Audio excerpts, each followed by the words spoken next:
네, 여러분들 안녕하세요. 시사타파의 심층분석 10월 4일 방송 시작하도록 하겠습니다.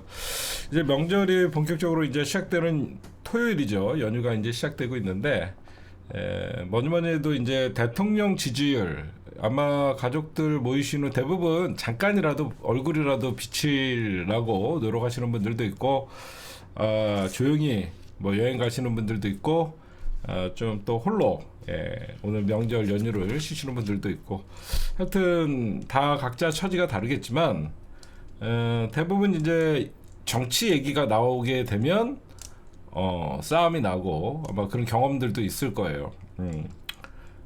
이재명 대통령의 지지율 60%면 대박이죠. 이재명 대통령 당선이 49.8%였는데 보이지 않는 10%가 이재명 대통령을 지지하고 있는 거예요. 또 대선 이후에 또 지지층이 늘어난 것이죠.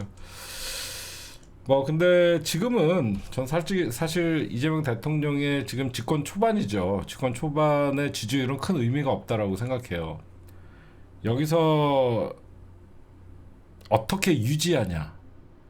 그러니까 지지율 떨어지는 건 사실 쉽습니다. 이 언론이 사실 장난치면 금방 호도하고 그러면 지지율은 꺾이기 좋은데, 사람들이 공감하지, 언론이 이재명 대통령을 공격을 해도 저는 이재명 대통령의 지지율이 견고하다고 생각하는 게 뭐냐면요, 제가 지지율 뭐 1% 깎였다, 뭐 연속 3주 하락했다 이런 뉴스들을 딱 볼 때 저는 세밀하게 좀 봐요.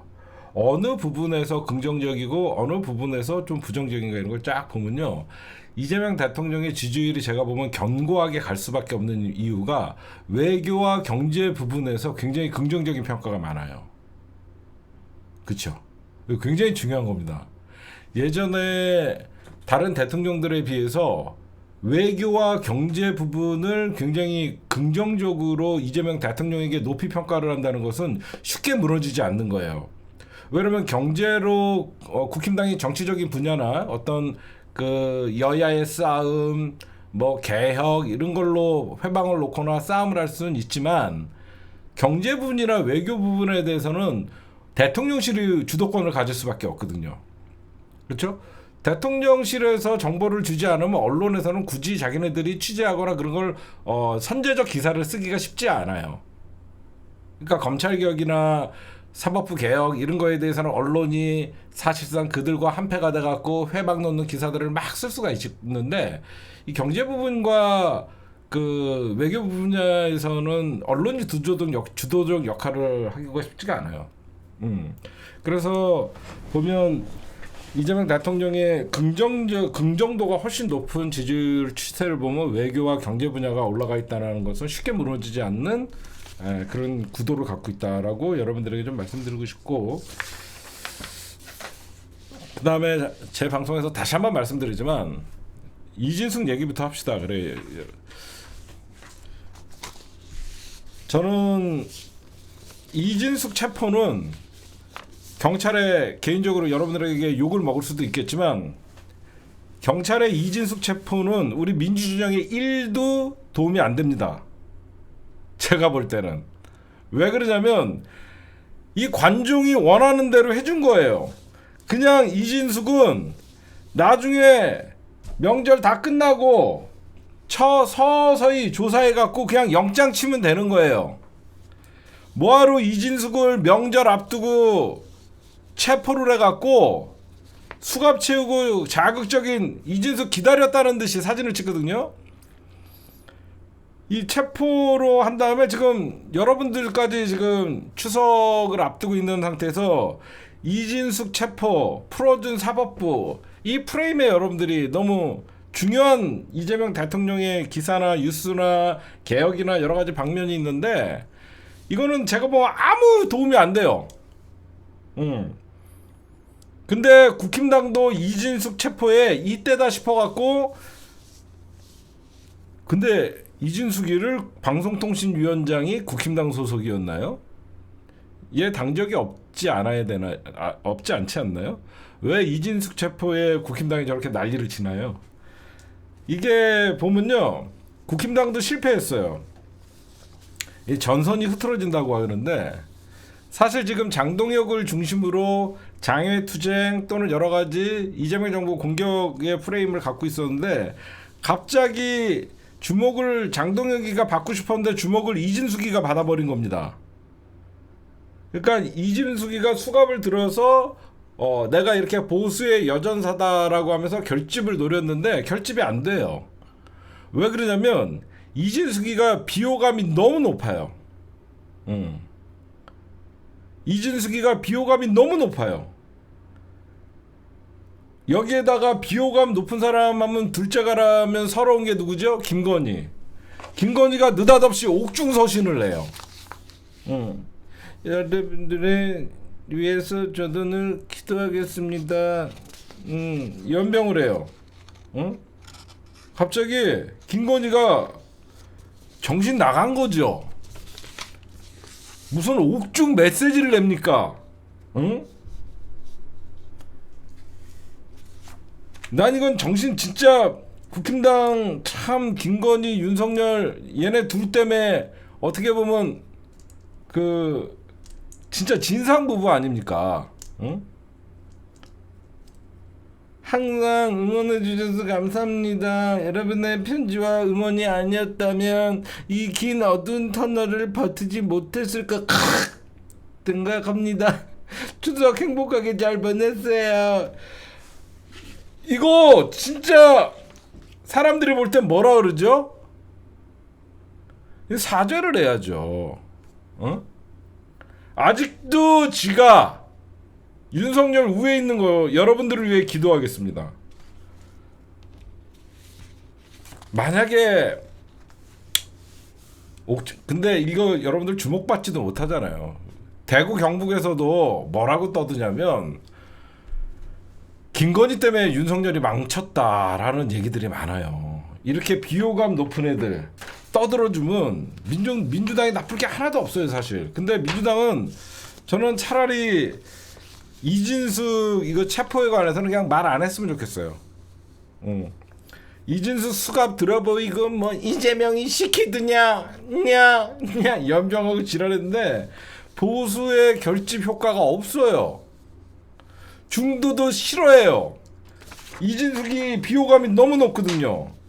근데 사실상 이진숙이는 여태까지 공직자로서 망언을 일삼다가 체포된 거 아니에요? 6번이나 나오라 그랬는데 안 나가면 체포하는 거 당연한 건데 이거는 정치적 프레임을 노린 거예요. 저는 경찰이 여기에 빨려 들어갈 필요가 없다라고 생각하는데 다만 제가 여러분들에게 좀 말씀드리고 싶은 것은 저는 왜 이런 이진숙의 행동이 정치적 프레임이라고 생각하냐면 이진숙이가 이런 얘기를 해요. 정권의 기획수사다라고 얘기합니다. 자기를 체포한 게 정권의 기획수사다라는 얘기를 하는 걸 보면 본인이 되게 대단한 사람으로 생각하는 거예요. 정권이 기획수사를 할 정도면 굉장히 상대방이 정치적 거물이거나 막 그래야 되는데 이거 듣보잡이거든요. 저는 이 말이 제일 웃겼어요. 개딸이 시키드냐 뭐 거기서부터 정권의 기획수사다라고 이걸 얘기하는데 자기는 6번 출석 안 해서 체포된 것 뿐이에요. 아무것도 아닙니다. 공직선거법 위반이나 여러 가지 그 의혹으로 6번을 출석을 하는데 안 와서 원래는 3번인데 경찰이 6번까지 불러준 거예요. 그런데도 이런 걸 보면 혼자 자기가 정치적으로 이번에 뭔가를 얻으려고 하는 얘기하는 것 같은데 하여튼 이런 거에 저는 빨려 들어가지 않았으면 좋겠어요. 관심 없다. 김건희의 옥중 메시지, 이진숙의 이런 체포냐 아니냐 관심 없다. 저는 그런 말씀을 좀 드리고 그 다음에 본격적으로 제가 오늘 주제에 대해서 말씀을 좀 드릴게요. 저는 계속 생각하고 있어요. 뭘 생각하냐? 여러분들이랑 저는 검찰이 어마어마한 무시무시한 저는 사실 검찰이 두렵습니다. 개인적으로 검찰이 여태까지 했던 짓을 보면 검찰은 이대로 물러나면서 검찰청을 폐지시키는데 가만 속수무책으로 있을 인간들이 아니라고 생각해요. 저는 진짜로 그렇게 생각해요. 여러분들은 이제 검찰청 폐지가 입법으로 됐으니까 됐다. 저는 그렇게 생각하지 않습니다. 끝까지 긴장해야 된다 생각해요. 여러분들은 되겠지라고 하지만 절대 안 됩니다. 쉽게 안 돼요. 제가 왜 그런 말씀을 드리냐면 저는 벌써부터 민주당뿐만 아니라 이 정부에서 검찰청 개혁을 입법사항으로 한다라고 하는 말은 지금 현재 정부조직법을 개정을 해서 검찰청을 폐지하고 중수청과 공소청으로 나눈 것까지 한 거. 이제 제가 늘 얘기하자면 뼈대만 만드는 건데 어떤 살을 붙일 것이냐.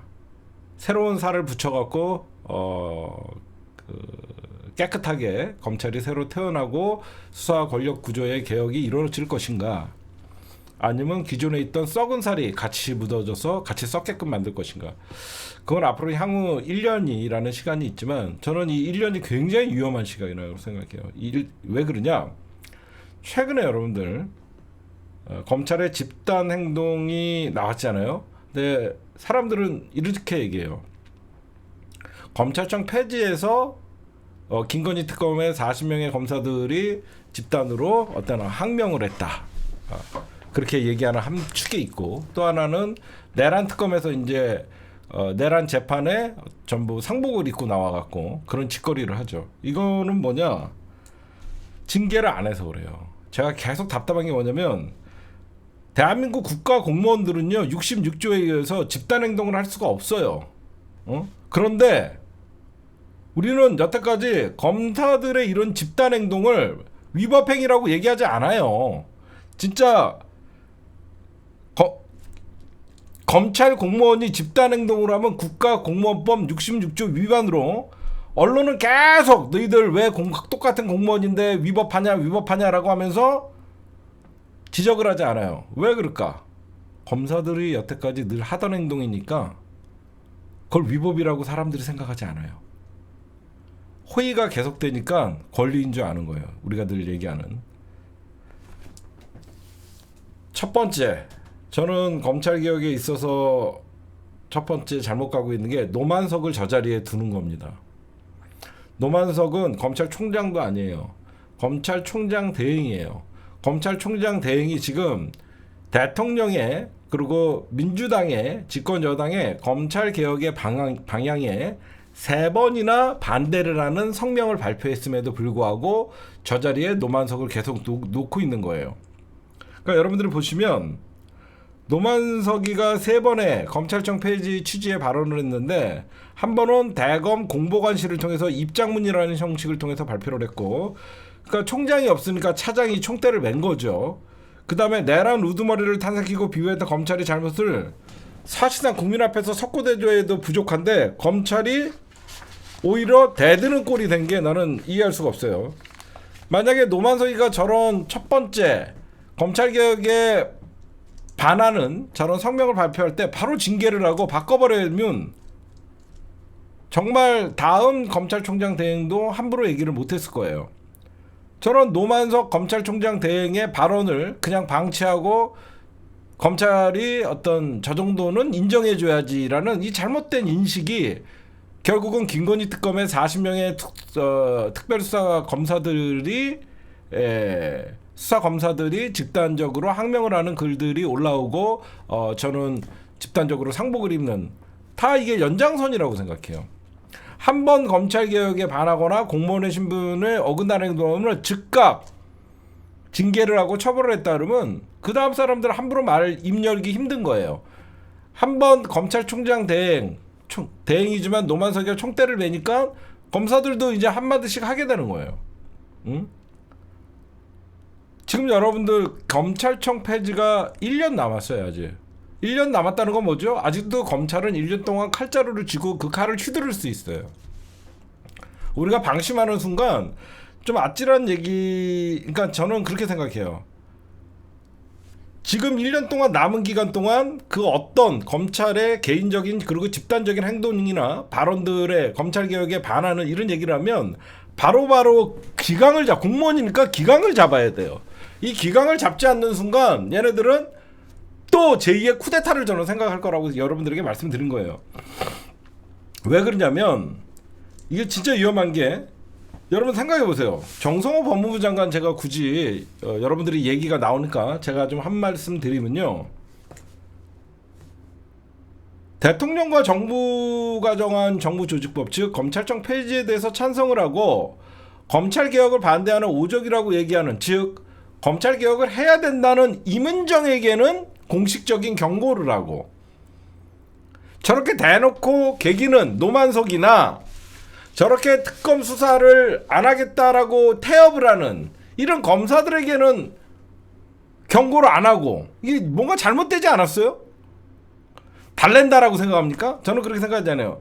검찰개혁을 하자는 발언은 제지를 하고 검찰개혁을 반대하는 발언은 놔두고, 그러다 보니까 어때요? 이런 분위기가 형성되는 거예요.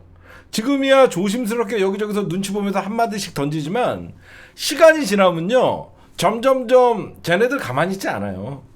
여러분들 지금 정부 조직법 통과돼 갖고 뭐 이제 끝났다? 천만의 말씀. 앞으로 1년 동안 무슨 일이 벌어질까? 제가 한번 얘기해 볼까요? 내년 여러분들 지방선거를 앞두고 국힘당이 검찰이 대대적으로 민주당의 유력한 어디 후보를 털었더니, 검찰은 수많은 자료가 있어요. 예를 들어서 김민석을 타겟으로 잡았습니다. 김민석을 몰아칩니다. 그러면 예전같이 당하지 않으려고 민주당은 강하게 인사를 통해서 교체를 하던가 그렇게 되겠죠. 그럼 어떻게 되죠? 선거 앞두고 살아있는 권력, 즉 민주당 수사하다가 검찰이 모두 좌천된다. 이럴 때 언론이 이제 도와주겠죠. 이재명 정부 검찰과 정면 충돌. 그냥 여러분들이 생각할 때 쟤네들이 1년 동안 그냥 가만히 있을까? 저는 절대 그렇지 않는다고 생각해요. 지금 제가 보면 검찰이 조국을 사냥하고 문재인을 사냥하고, 그래서 결국은 검찰 쿠데타가 성공을 해서 윤석열이라는 태어나지 말았어야 될 정권이 탄생을 했죠. 윤석열이라는 이 사냥의 쿠데타의 성공이 윤석열을 대통령으로 만들었고, 검찰은 더 큰 사냥감이 바로 이재명이었죠. 검찰의 사냥은 끝나지 않았어요. 윤석열은 두 번의 쿠데타를 했죠. 2019년 검찰 쿠데타를 통해서 본인들의 목표를 달성을 했고, 2024년 계엄 쿠데타를 통해서 한 번에 실패를 했습니다. 우리가 착각하면 안 돼요. 여러분들 최근에 국회에서 최재형 검사나 박상용 검사들 태도 봤죠? 왜 그런 태도가 나올까요? 응? 누가 그 사람들을 그렇게 오만하게 만들었을까요? 일개 검사가 국회의원이 묻는데 지금은 제가 답변 드리고 있지 않습니까? 이런 오만한 태도. 그냥 나온 거 아니에요. 오랫동안 몸에 배었던 특권이 국회 가서도 일어나는 거예요.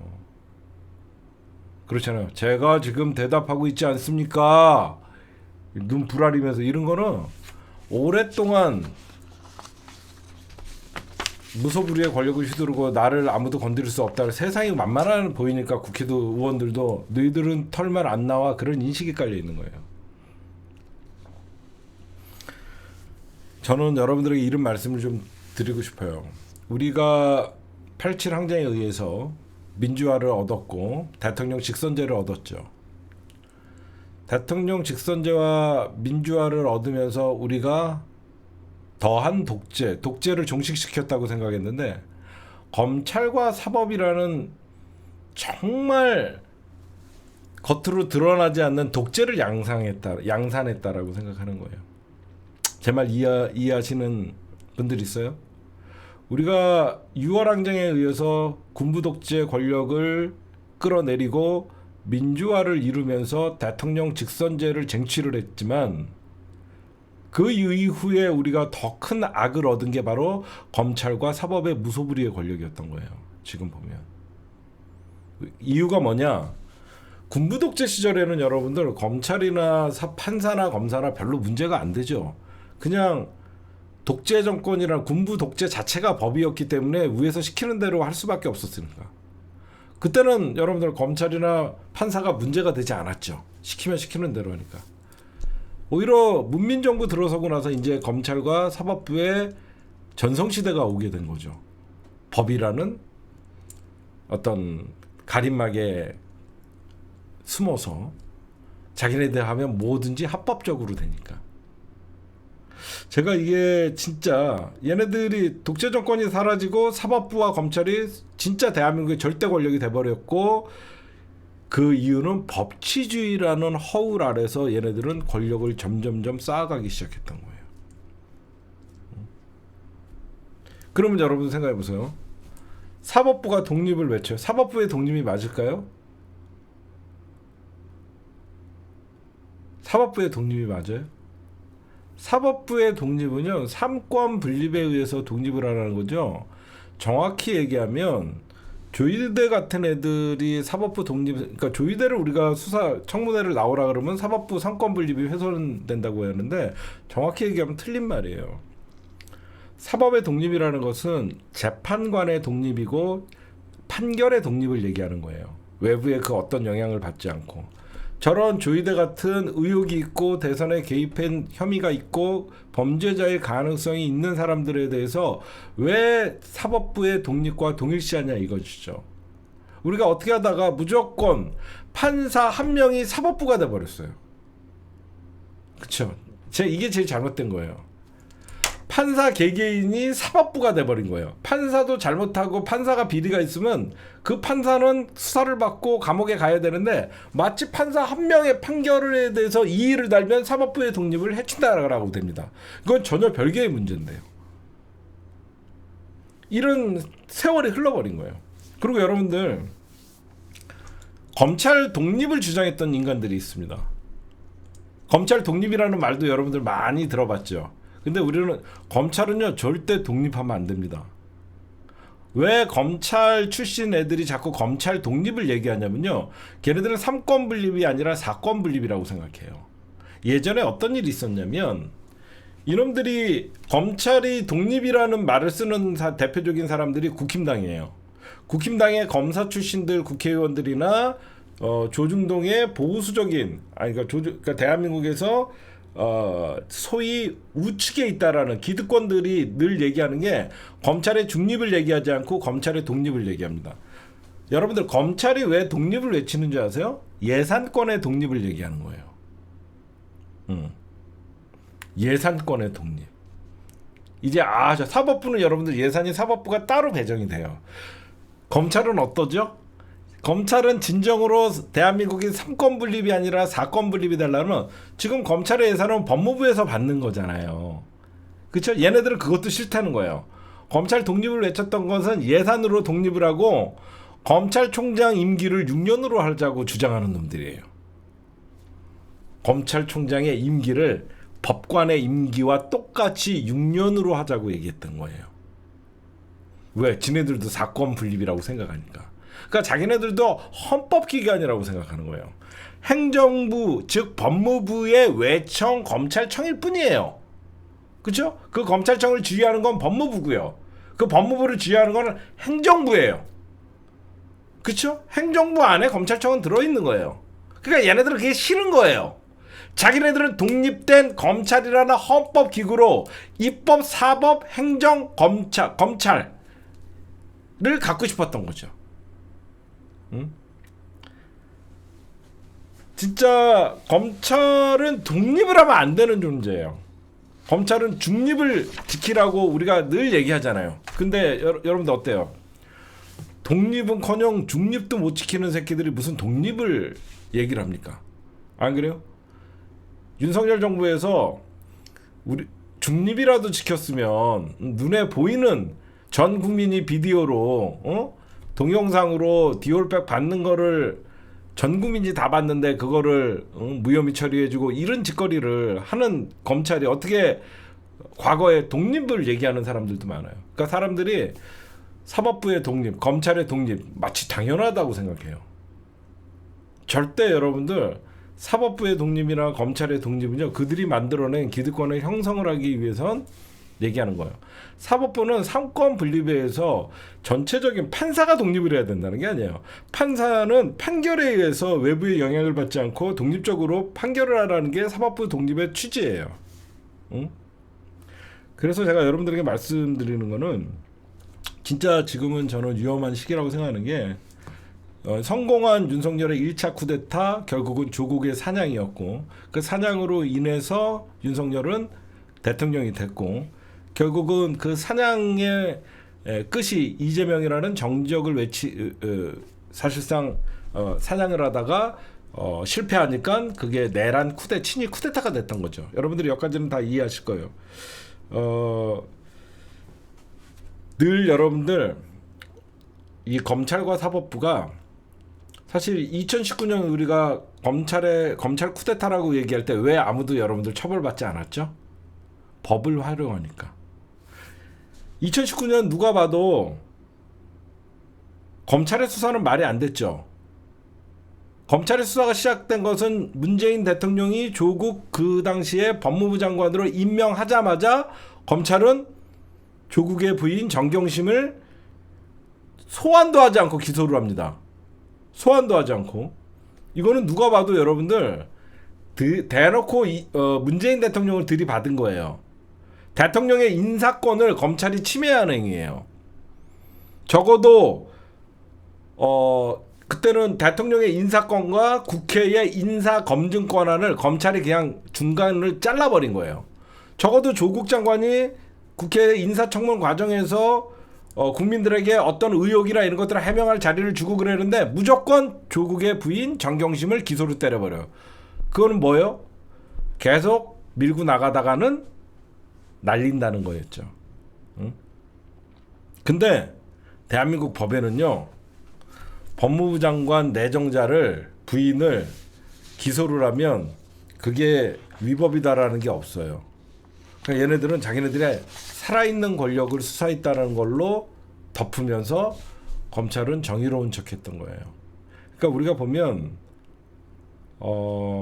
이 언론은요, 사실 조국 장관님이나 이재명 대통령 그 당시에 타겟을 잡고 수사하는 과정이나 이런 것들을 보면 협공이었죠. 누가 봐도 언론과 검찰은 협공을 펼쳤어요.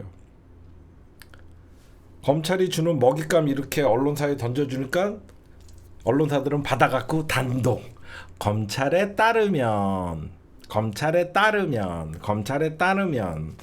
그러면서 여러분들 사실상 조국 장관을 사냥이 끝나자마자 윤석열은 노골적으로 이제 문재인 정부를 겨냥을 했었죠. 그 대표적인 게 청와대 하명 수사 의혹, 그 다음에 유재수 감찰 무마 및 탈원전 비리, 그 다음에 서해 공무원 피살 사건, 통계 조작, 이거 다 무혐의 나오고 있잖아요.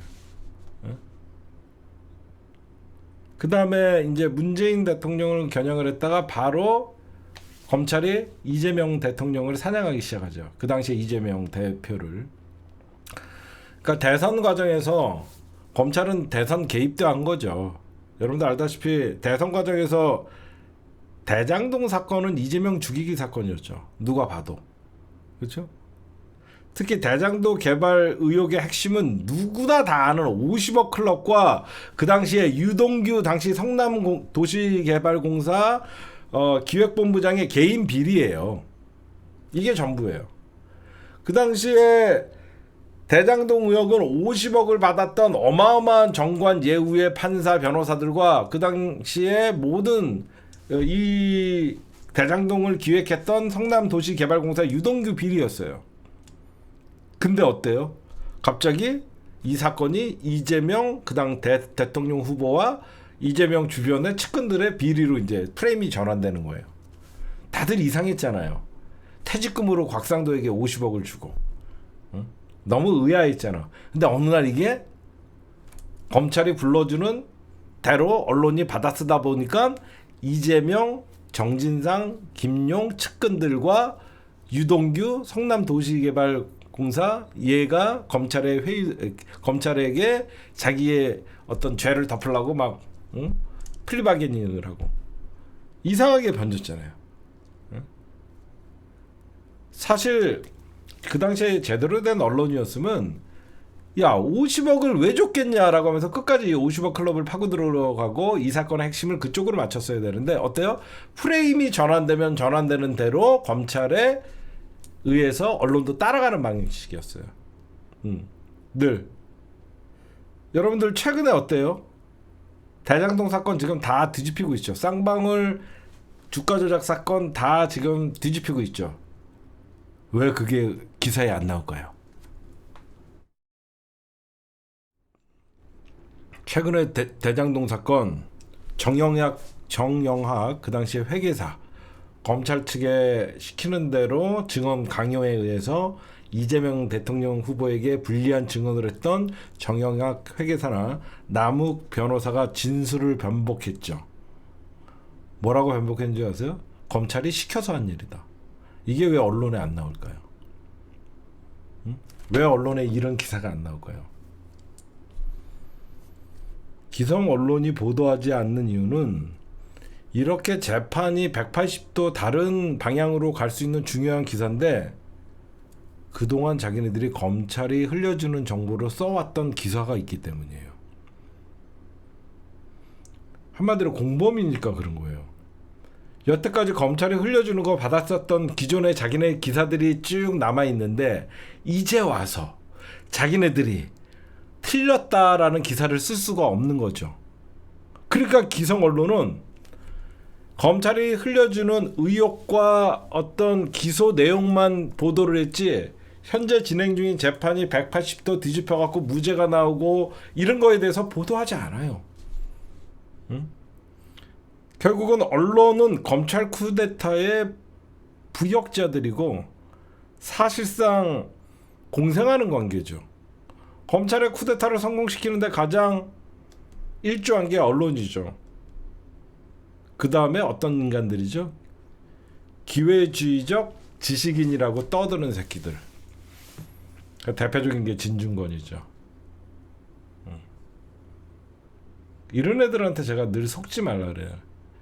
여러분들 제가 말씀드리는 거 꼭 기억하세요. 우리 사회에는요 기회주의적 지식인들이 있어요. 산마다 자기의 성향이 변하는 사람들.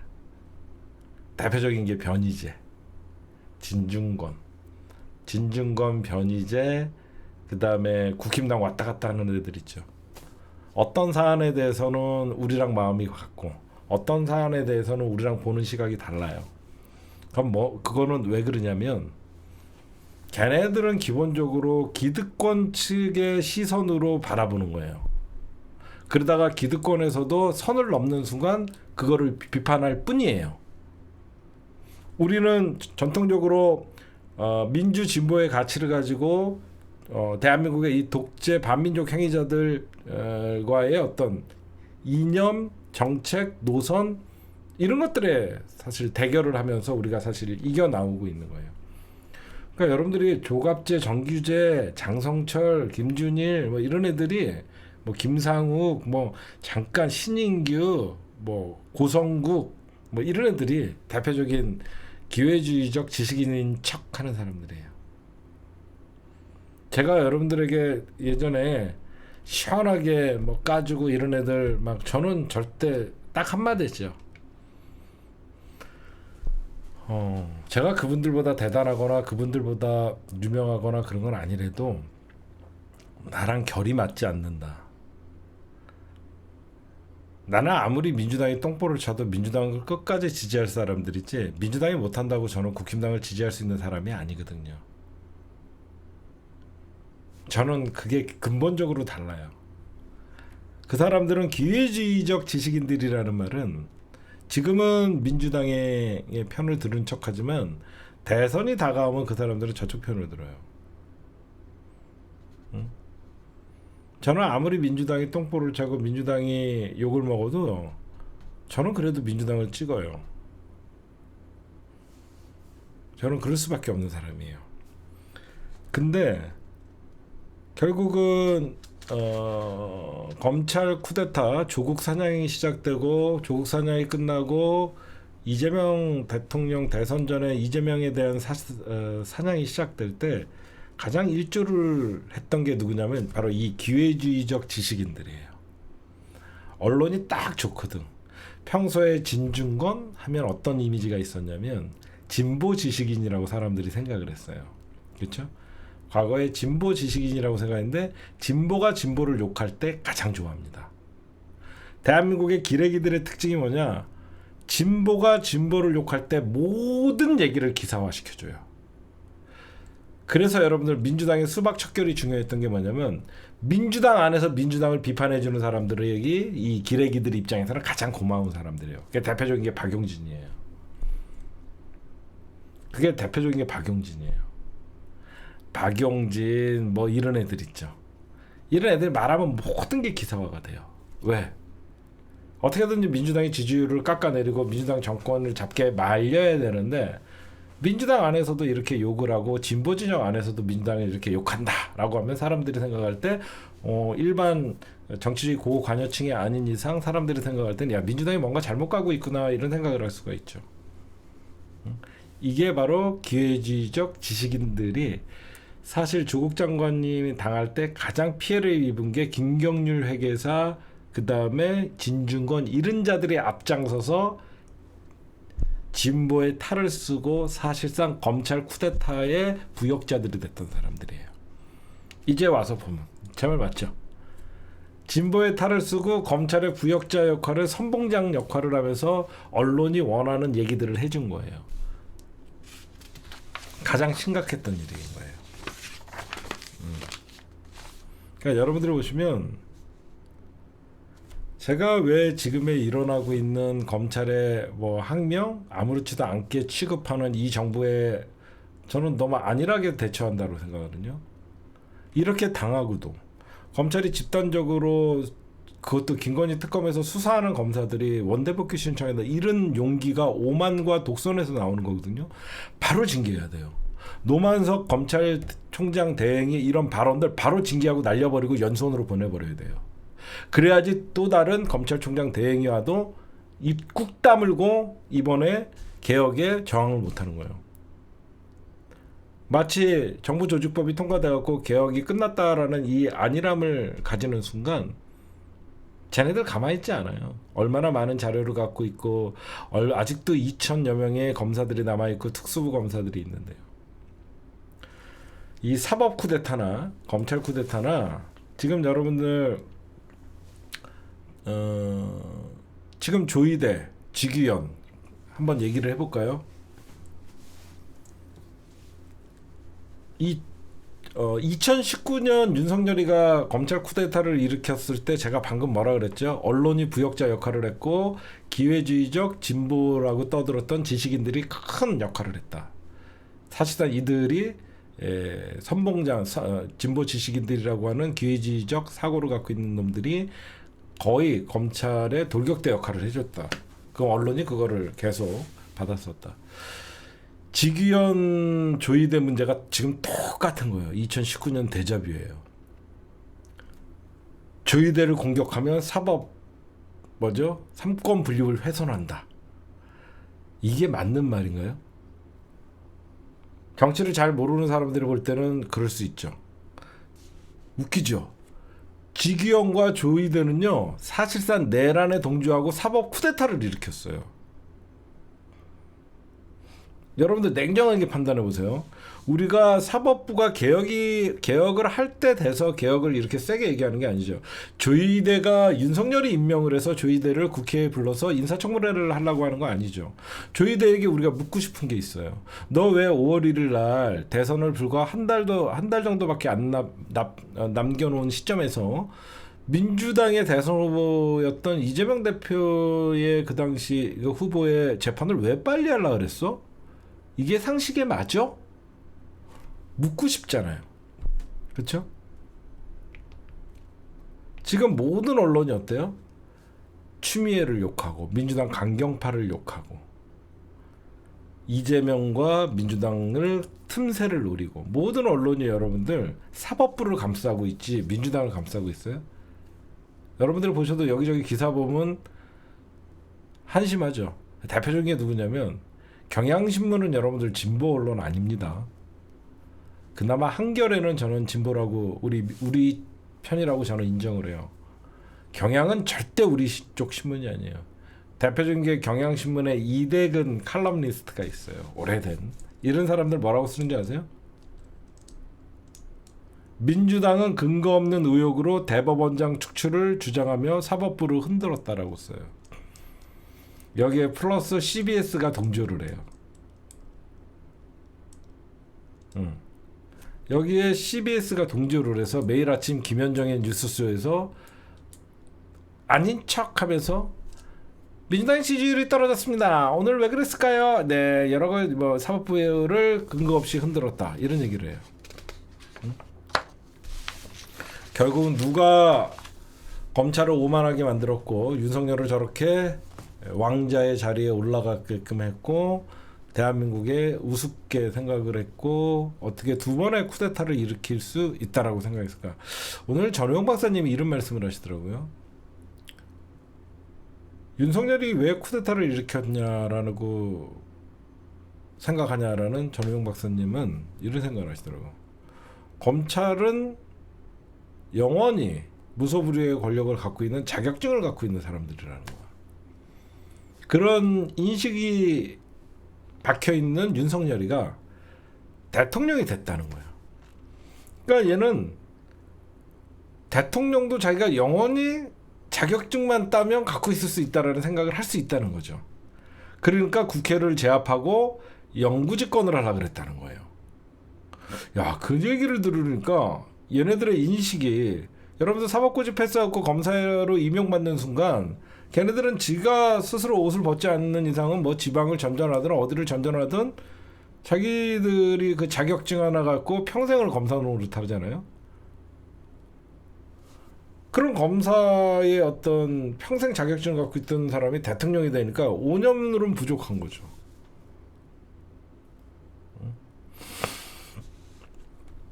여러분들 사법부의 독립은 사실 틀린 말이에요. 정확히 얘기하면 법관의 독립 또는 재판의 독립이 맞는 거예요. 우리가 좀 용어를 좀 잘 썼으면 좋겠어요. 그냥 삼권 분리라는 말 자체가 독립을 얘기하는 거예요. 그렇죠? 입법, 사법, 행정 자체가 대한민국의 서로의 견제와 균형을 맞추는 거고 사법부의 독립이라는 말을 쓰면 안 돼요.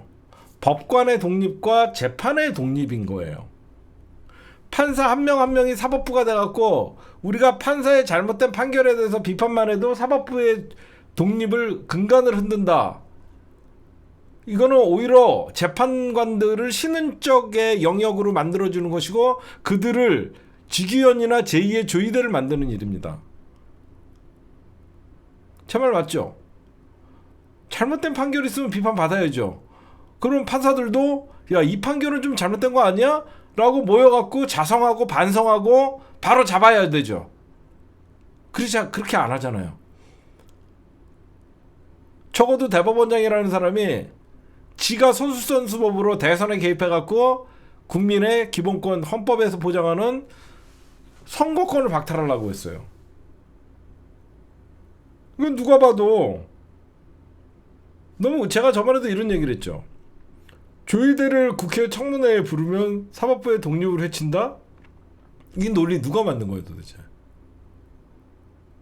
삼권이 분리가 됐기 때문에 입법부가 사법부의 수장을 불러서 왜 그러셨어요? 5월 1일 날 많은 국민들이 이해할 수 없는데 조이대 대법원장과 대법관들은 왜 5월 1일 날 2시간 만에 2심 판결을 뒤집고 전원 합의체로 붙여서 이 사건을 그렇게 빨리 판결하려고 했죠?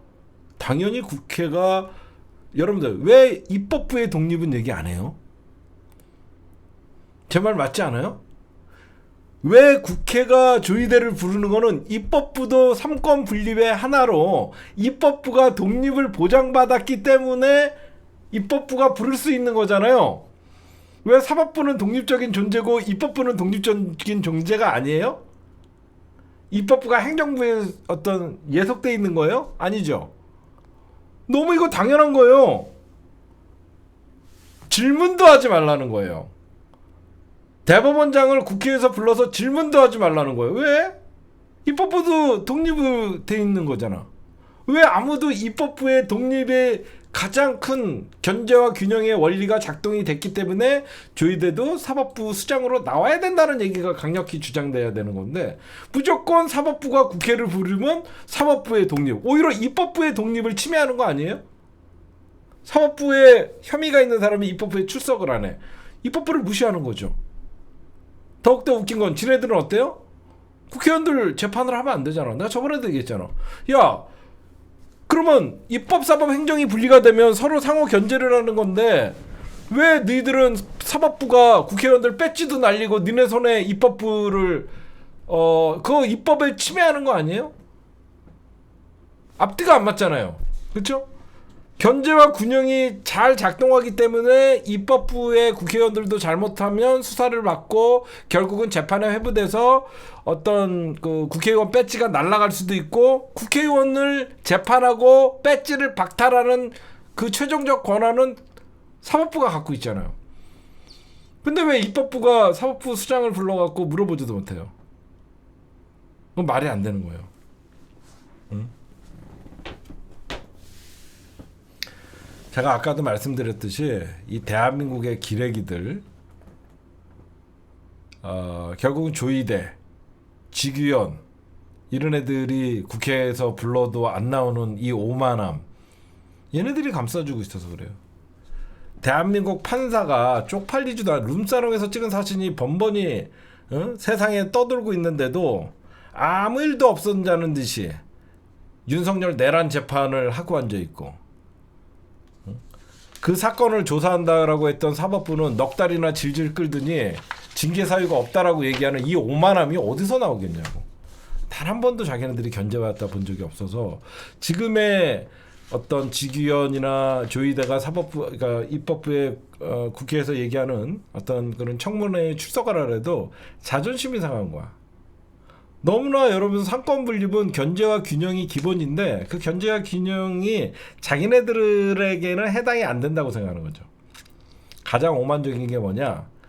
사법부가 행정부도 견제하고 입법부도 견제할 수 있지만 그 누구도 입법부, 행정부는 사법부를 견제할 수 없다라는 오만함이 있는 거예요. 왜? 자기네들이 심판자니까. 탄핵도 헌재에서 재판관이 하고, 대법원에서 모든 최종 결심도 심판자. 자기네들은 세상의 심판자이지 심판받을 사람이라고 생각 안 하는 거죠. 이걸 바꿔놔야 돼요.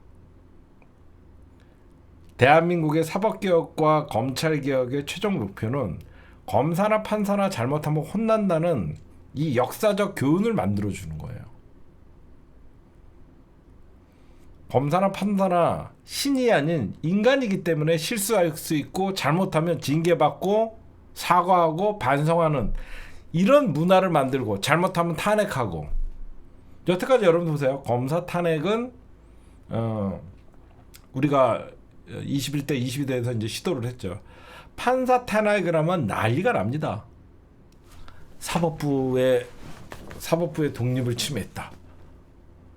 아니, 어느 집단에서 그 집단에서 이상한 사람들 하나씩 있으면 잘못하면 당연히 끄집어내야 되죠. 응? 저는 이런 직위원회, 여러분들 진짜 이런 사람이 재판하면 어떤 사람이 그 재판에 나중에 직위원회가 선고를 하면 재판장님의 판결을 존중하고 어떤 사람이 그러겠냐고요. 판사가 증거를 인멸을 하고 휴대폰을 샤오미로 교체하고 이런 진짜 해외 토픽감의 뉴스들을 이거 한번 보세요. 이게 판사가 한 짓이에요. 2025년 1월 19일 윤석열 내란 우두머리 혐의로 구속되는 이거 쫙 보세요. 휴대폰 기기 변경, 연병을 또 유심칩 왔다 갔다 하고 새벽 5시까지 얼마나 숨기고 싶은 게 많았으면 샤오미. 아니 이런 애들이 판결하면 어떤 사람이 사법부의 판단을 존중하고. 저는 이 지규현이가 사실상 얼마나 많은 것들을 숨기고 싶었고, 여러분들에게 제가 이런 말씀을 드리고 싶어요. 검찰청 폐지 남은 유예기간 1년 있잖아요. 100% 수사 들어옵니다. 그 타이밍이 언제냐? 내년 초. 내년 초 누군가를 찍을 거예요. 민주당도 여러분들 아시다시피 털면 먼지, 사람이 살다 보면 털면 정치 생활 오래 하면 털면 먼지 안 나는 사람 없죠. 민주당의 누군가의 후보로 또는 유력 정치인을 찍어서 타겟으로 검찰은 마지막 발악을 할 겁니다. 그 시간이 없거든요. 9월이면 실질적으로 이제 자기네들의 어떤 무소불위의 권력을 휘두를 수 없거든요. 검찰은 내년 2, 3월 정도 민주당의 공천이 시작됐을 때 여기서 공천 싸움이 벌어지거든요. 민주당 안에서. 그럼 고소고발이 나옵니다. 공천 전에. 그러면 검찰이 전격적으로 수사를 하게 돼요. 왜? 그러면 6대 범죄 수사 중에 검찰이 선거권에 대해서 수사를 합니다. 그래서 지금 6대 범죄 수사에서 특히 여의도 사건을 어디서 하냐면 남부지검이에요. 이 남부지검에서 제발 제 말이 틀리기를 바랍니다. 검찰은 2, 3월 내년 초부터 몰아칠 겁니다. 그러면 어떻게 돼요? 선거를 앞두고 대대적으로 민주당의 정치 비리가 나와요. 또 언론은 받아쓰기를 해주겠죠. 그러면 가만히 있을 민주당이 아니고 당연히 검찰을 진압하려고 하겠죠. 그러면 살아있는 권력 수사 검찰 시즌2 이렇게 됩니다. 그럼 민주당은 지방선거를 앞두고 어떻게 되죠? 세게 하지 말라고 합니다. 제가 가장 두려운 게 그거예요. 선거를 앞둘 때는 민주당이 단일 대우로 가기가 힘들어요. 그 틈을 노리는 거예요. 선거가 없을 때는 민주당이 하나의 목소리로 국힘당 또는 검찰과 싸울 수 있는데, 선거가 다가오는 해는요, 민주당이 내분 일어나기 가장 좋은 시기예요. 검찰이 쑤시기 좋은 거예요.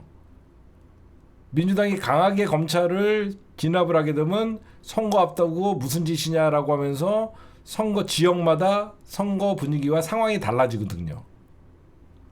제 말 맞죠? 선거를 앞두고 될 때는 선거에 집중을 해야 되는데 자기 지역이나 현재의 자기 상황에 따라서 민주당이 지금 강하게 나가는 게 굉장히 불만일 수도 있고 자기 당선에 저해가 될 수 있기 때문에 민주당이 단일대우로 싸우기가 쉽지가 않아요. 그 타이밍이 내년 초 민주당 공천 과정 그리고 6월 지방선거를 앞둔 시기밖에 없어요. 검찰은 이때 엄청나게 흔들 거예요. 마지막 사력을 다해서 조국 사냥을 했듯이 이재명 대통령 사냥을 했듯이 또 한 명의 그 누군가가 사냥의 목표로 잡힌다 그러면 검찰은 언론과 그리고 민주당 내부의 힘에 의해서 검찰 일에서 민주당이 검찰청을 폐지해야 된다라고 하면서 여론에 검찰에 우호적으로 돌아설 수 있다라는 것이죠. 제 말 맞지 않아요? 분위기가 민주당 안에서도 너무 무리하게 검찰개혁을 밀어붙인 감이 없지 않다.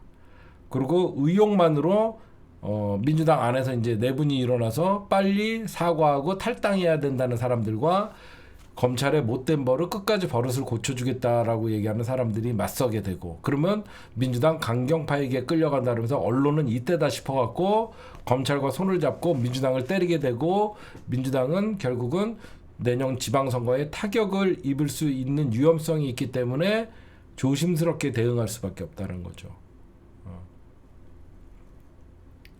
우리가 늘 당했던 패턴이에요. 선거를 앞두고는 민주당이 강하게 대응을 못 하거든요. 그걸 노리는 게 내년, 제가 1년은 어떻게 보면 금방 가요. 1년이 금방 가는데 검찰이 그냥 있을 놈들은 아니라는 건 여러분들이나 나나 다 공감합니다. 그럼 언제 마지막 최후의 발악을 할 수 있을까? 내년 2, 3월이 위험하구나. 왜 그러면 공천 때문에 민주당이 시끄럽고 공천에 불만 있는 사람들이 나오게 되는 것이고, 경선이 벌어지고 경선이 과열되면 싸움이 되고 그때 여기저기서 고소고발이 들어오면 검찰이 전면적으로 선거법에 대해서 대대적인 수사를 하겠구나.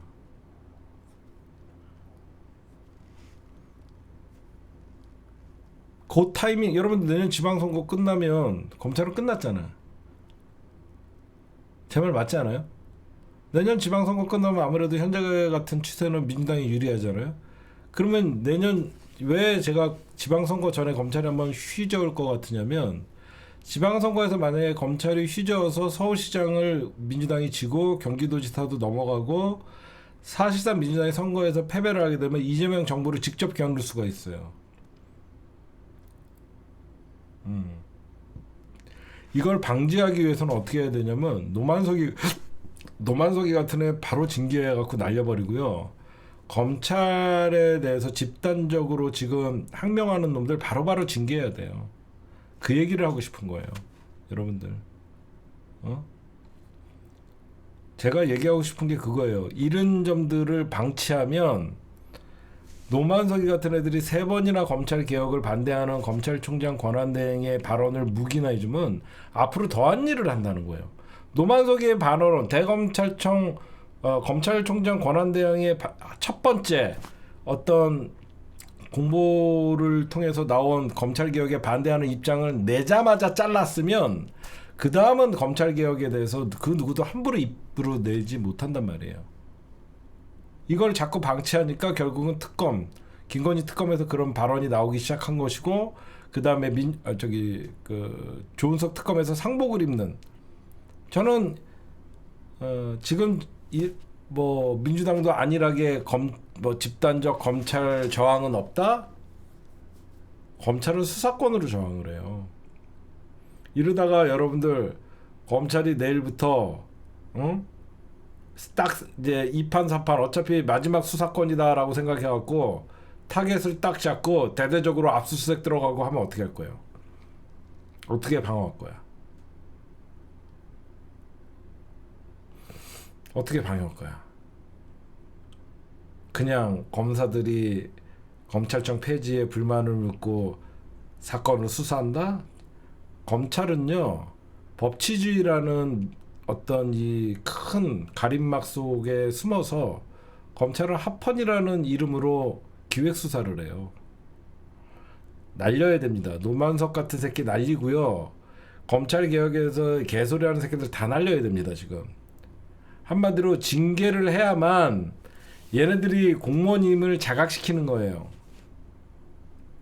어디 대통령이 정부조직법을 개정을 하고 어디 검사 나부랭이 새끼들이 일개 공무원임을 망각을 하고 집단행동을 합니까? 무조건 징계해야 돼요. 노만석이 바로 날리고 검찰 개혁에 저항하는 목소리나 이런 고위직들 전부 물갈이하고요. 지금 윤석열 라인에서도 아직 남아있는 검사애들 전부 자천시켜버려야 돼요. 옷 벗으려면 벗어라. 이걸 방치하니까 지금 쟤네들은 끊임없는 제2의 검난을 꾸미고 있는 거예요. 공무원이니까 징계하는 거 당연한데 왜 공무원 징계 안 하는 것도 웃기잖아요. 응? 이거 잘못된 거예요. 결국은 뭐죠? 방치하니까 제2의 검찰 쿠데타를 꿈꾸는 겁니다. 방치하면 나쁜 일을 꾸미는 거예요. 제가 그래서 여러분들에게 여러분들 봐봐 내년 선거 앞두고 이제 검찰이 뭔가 가만히 있진 않아. 여기저 고소고발 사건을 검찰이 드디어 민주당을 압수수색했다. 그럼 민주당이 여러분들 검찰이 압수수색하면 당황하게 돼요. 그때 가서 자르려 그러면 검찰의 어떤 살아있는 권력 수사에 민주당이 의회 독재로 찍어 누르는 게 된단 말이야. 그러면 이때다 싶어서 생각보다 여러분들 봐봐요. 검찰이 수사권을 휘두르는 순간 언론 이 부역자들이 같이 일제히 난사를 하고 거기에 국힘까지 더해지고 이 조중동까지 합세를 하면요. 생각보다 싸움이 쉽지가 않아요. 생각보다 싸움이 쉽지가 않아요. 정신 못 차릴 정도로 검찰이 압수수색하고 여기에 이제 사법부 어때요? 이때다 싶어갖고 민주당도 똑같이 수사하라는 식으로 영장 발부 막 해주겠죠. 아니 생각해봐요. 사법부는 지금 민주당이 믿겠어요? 국힘당이 믿겠어요? 자기네 기득권 뺏으려고 하는 민주당이 더 믿을 거 아니에요? 근데 이때다 싶어갖고 검찰이 수사를 시작해요. 영장 다 발부해줘요. 이렇게 되면 검찰 개혁이고 뭐고 사법부 개혁이고 뭐고 민주당이 역풍 맞고 지방선거도 잘못하면 잘못될 수가 있어요. 그래서 제가 미리 말씀드리는 거예요. 무조건 징계하라. 무조건 징계하라. 판사건 검사건 공무원법 위반해서 하는 행위들에 대해서는 빨리빨리 징계하지 않으면 쟤네들 무슨 일을 할지 모른다.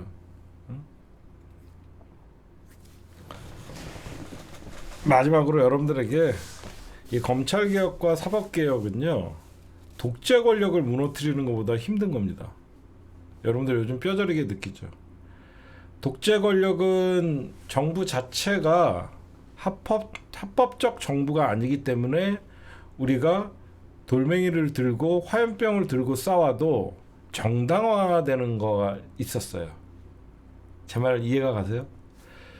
군부 독재 자체가 쿠데타로 정권을 잡은 정부이기 때문에 정당성이 없는 정부이기 때문에 국민들이 민중 봉기가 일어나고 화염병을 들고 돌을 던지면서 맞서도 이 정부가 절대 정당화될 수 없었던 거예요. 근데 지금 어때요? 민주주의라는 이 어떤 민주주의라는 이 제도의 뒤에 숨어갖고 독재 권력 끌어내는 것보다 진짜 무서운 게 검찰과 사법부의 권력이에요. 얘네들은 합법적인 거에 뒤에 숨어서 자기네들의 무소불위의 권력을 행하고 있기 때문에 쟤네들 앞에서 우리가 폭력으로 또는 무력으로 쟤네들을 개혁한다 그러면 오히려 우리가 폭력 집단이 되는 거예요.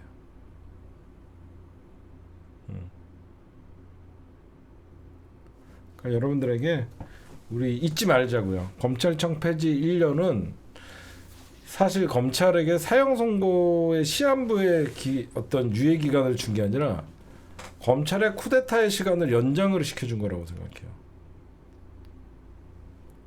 좀 무조건 사실 여러분들 저는 너무 어렵게 민주당이 이 검찰청 폐지에 사실 구도를 잡았다고 생각해요.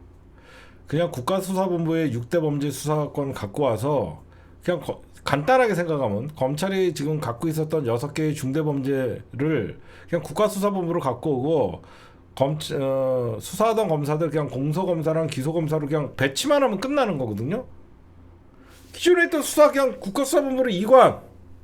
니들 기존에 있던 검사들 그냥 니들은 기소랑 공소만 유지. 먼저 이렇게 싹 해놓고 나머지 디테일하게 들어가면 되는데 이걸 또 검찰이 수사하던 걸 새로운 중대범죄 수사처를 설치함으로써 이걸 어떻게 인원을 구성하고 어떻게 할 것인가 이게 굉장히 머리가 아파진 거야. 제 말 맞죠? 먼저 검찰의 수사권을 뺏는 게 정상화시키는 게 우선이면 검찰 여태까지 6개 수사했던 거 그냥 국가수사본부로 넘겨 니네들은 그냥 공소청으로 남아 여기에 만족하지 않는 사람들은 옷 벗고 나가 해놓고 나서 이제 국가수사본부에서 수사하던 것들에 대해서 중대 수사를 국가수사본부에서 또 나누든가 했으면 되는데 먼저 검찰의 6대 범죄를 갖고 와서 따로 중대범죄의 수사청을 설치해서 인원을 어떻게 하고 여기를 어떻게 이러니까 일이 많아진 거야. 단순하게 수사권 박탈해서 수사 못하게 하고 그 수사 국가수사본부에 그냥 다 이관시키고 그 다음에 이제 국가수사본부를 어떻게 쪼갤 것인가 차후에 하면 되는 건데 중간에 갑자기 중대범죄수사처라는 거를 만드는 바람에 이게 어디 여러분 중대범죄 수사처만 없었어도 이게 입법부 밑에 놔야 되는지 행정부 밑에 행안위 위에 밑에 놔야 되는지 이런 논쟁 자체가 필요가 없잖아. 그렇죠? 그런 논쟁 자체를 민주당이 만들었어. 복잡하게 했어. 그냥 수사권 뺏어갖고 경찰에 넘기고 니들 원대복귀해라. 그 다음에 이쪽에서 발생하는 문제는 이쪽에서 해결하면 되거든. 제가 보면 그런 것들이 좀 문제가 있었던 것 같아요.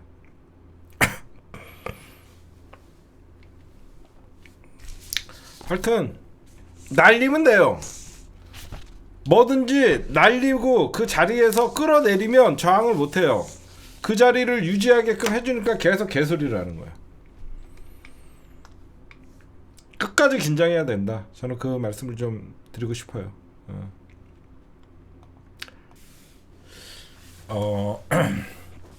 지금 이재명 정부 안에서는 이게 외교 통일이 굉장히 중요하죠. 외교 통일이 존재를 하는데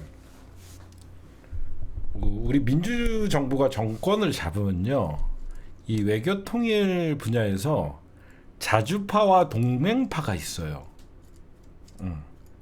자주파와 동맹파. 그 자주파와 동맹파의 기준은 뭐냐면요,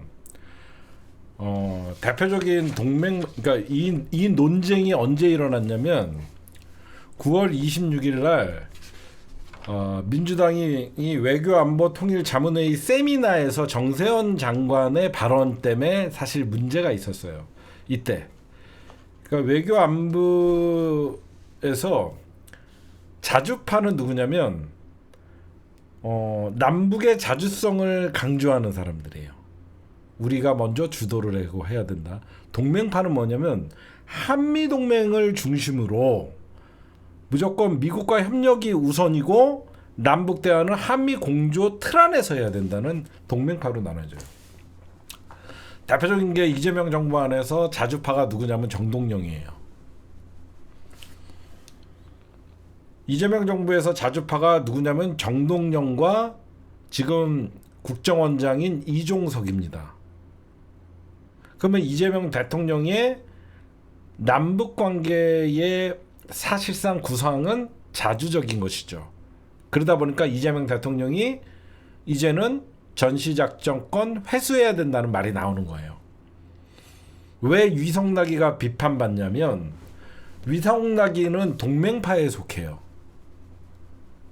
그러니까 여러분들이나 나는 개인적으로는 우리는 무조건 자주파를 지지를 하죠. 우리가 왜 미국의 종속적인 관계를 끌려다니냐. 그러니까 이번에 이제 한번 붙은 거예요. 현재 국가안보실장인 위성락. 이 위성락이가 지금 이재명 대통령 주변에서 어떤 남북 관계나 이쪽의 어떤 흐름을 해치고 있다. 이게 정세현 전 장관의 지적이었어요. 근데 그 예전에 이 정동영 장관이나 이종석 이런 분들은 다 노무현 대통령 때 그 노무현 대통령과 함께 미국과의 대등한 관계, 동북아 중심의 어떤 자주적인 우리가 남북 관계 그리고 미국과의 재설정, 관계 재설정 그런 걸 얘기했던 사람들이에요. 이번에 대표적인 게 이재명 대통령이 유엔 기조 연설에서 엔드 발언을 하죠. 대북 문제에 대해서는 교류가 먼저다. 그 다음에 관계 정상화, 그 다음에 비핵화, 요 세 개로 가야 된다. 그러니까 요거는 누가 봐도 교류가 먼저다라고 얘기하는 건 자주적, 남북이 스스로 어떤 적대적 관계를 끝내고 교류가 되다 보면 관계가 정상화되고 그렇게 하다 보면 비핵화 순서로 가는 거 아니냐라고 하면서 이건 누가 봐도 자주파를 지지하는 거예요. 그러니까 정동영 장관 입장에서는 봐라. 대통령도 먼저 남북 교류를 해서 적대적인 관계를 끊어야 되고 그 다음에 관계를 정상화해야 되고 비핵화를 해야 된다는 이 순서를 얘기한 거다. 이게 정동영 장관의 주장이고 통일부 장관. 위성락은 아니다. 이거는 선후 관계가 있는 게 아니다. 이거는 우선순위가 있거나 선후 관계가 있는 게 아니라 이 대통령의 최종 목표는 비핵화다. 이런 얘기를 한 거예요. 그러면서 정세현 전 장관은 왜 이재명 대통령께서 유엔에 가서 비핵화라는 얘기를 했냐. 그거에 대해서 그거는 잘못한 거다. 이런 얘기를 했던 와중에 이 동맹파냐 자주파냐 이게 갑자기 이슈로 떠올랐었어요. 그러면서 지금 여러분들 사실 보이지 않게 외교 안보 분야에서 정동영 장관과 이 위성락 안보실장의 어떤 관계가 굉장히 껄끄러워요. 뭐냐? 노무현 정부에서는 NSC라고 여러분들 들어봤죠? 국가안보회의. 이 NSC의 국가안전보장회의에서 의장이 통일부 장관이었어요. 그 당시에는 노무현 대통령 때. 근데 현재는 지금 누구죠? 위성락이가 맡고 있어요. 그래서 이거는 바꿔야 된다라고 하면서 첨예하게 어떤 부딪히고 있는데, 간단하게 말씀드리면 자주파는요 남북관계 개선에 방점을 찍는 것이고, 동맹파는 미국과 협력이 우선인 관계예요. 그래서 지금 이런 논쟁이 잠깐 불거졌었던 일이에요. 보이지 않는. 그래서 여러분들은 어떻게 국가안보실장 위성락의 동맹파 발언, 그러니까 정세현 장관의 비판이 자기는 동맹파가 아니다라고 얘기했지만 실질적으로 위성락이가 하는 짓들을 보면 어떤 이재명 대통령의 어떤 자주적 전작권 회수나 이런 발언들에 비해서 동맹파들이 오히려 국가안보실을 장악하고 있지 않나, 이런 생각들을 좀 하고 있어요. 그다음에 김현지 어떤 이제 제1부속실장이 됐죠. 총무비서관에서. 저는 사실 이 논란 자체는 국힘당이 만들어낸 프레임이라고 생각을 해요. 여러분들이나 나나. 그냥 이번 추석 명절을 앞두고 김현지, 비선 실세, 문고리, 이거 니들도 윤석열 정부랑 뭐 별반 다름없다, 이렇게 언론이 십자포화를 가한 거예요. 저는 민주당이 대응이 잘못됐다고 생각해요. 사실 총무비서관님은 굳이 운영위에서 출석 못한다, 증인에서 빼자, 이거가 사실 과잉 보호가 이 논란이 확대 재생산된 건데, 제가 아는 김현지는 성남 그때부터 오래된 이재명 대통령의 정치적 동지인데, 이 사람이 되게 깐깐해요. 말이 없어요. 깐깐하고 말이 없고 일벌레예요. 응? 그리고 제가 아는 김현지는요, 주변에서 여러분들 이재명 대통령님께서 지금 대통령이 됐지만 성남시장, 경기도지사, 성남시장 2번, 경기도지사, 그리고 올라오면서 수많은 정치를 할 때 주변 사람들이 있잖아요. 분명히 정치를 하다 보면요, 내가 사고를 치지 않아도 주변에서 사고 칠 때가 많아요.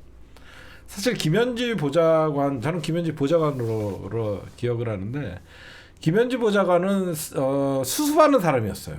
늘 어떤 사고가 주변에서 터지면 그 사고를 수습하는 사람이었어요. 그리고 김현지 보좌관은 여러분들이 뭐가 있지 않을까? 전혀 없어요. 왜 그러냐면, 만약에 김현지 보좌관이 뭐 하나 의심스러운 구석이 있었으면요, 이재명 대통령 주변 다 털고 잡아갈 때 김현지를 제일 먼저 잡아갑니다. 이제 여러분들이 믿음이 있죠. 응? 대통령 측근거리에서 보좌하면서 대부분 검찰이 엮어갖고 정진상 실장, 김용 전 대변인 이런 사람들 다 끌고 갈 때 살아남은 사람이 누구냐면 김현지, 김남준이에요. 그러니까 여러분들이 보실 때 오히려 제가 아는 김현지는 지독하게 깐깐해요. 지독하게 깐깐하고, 그래서 처음에 대통령, 사실 대통령실 총무비서관은요, 살림은 꾼이에요. 살림꾼. 10원 한 장 허투루 쓰지 않고, 사실상 씀씀이, 사람들의 씀씀이 가려고 버카 함부로 못 쓰게 하고,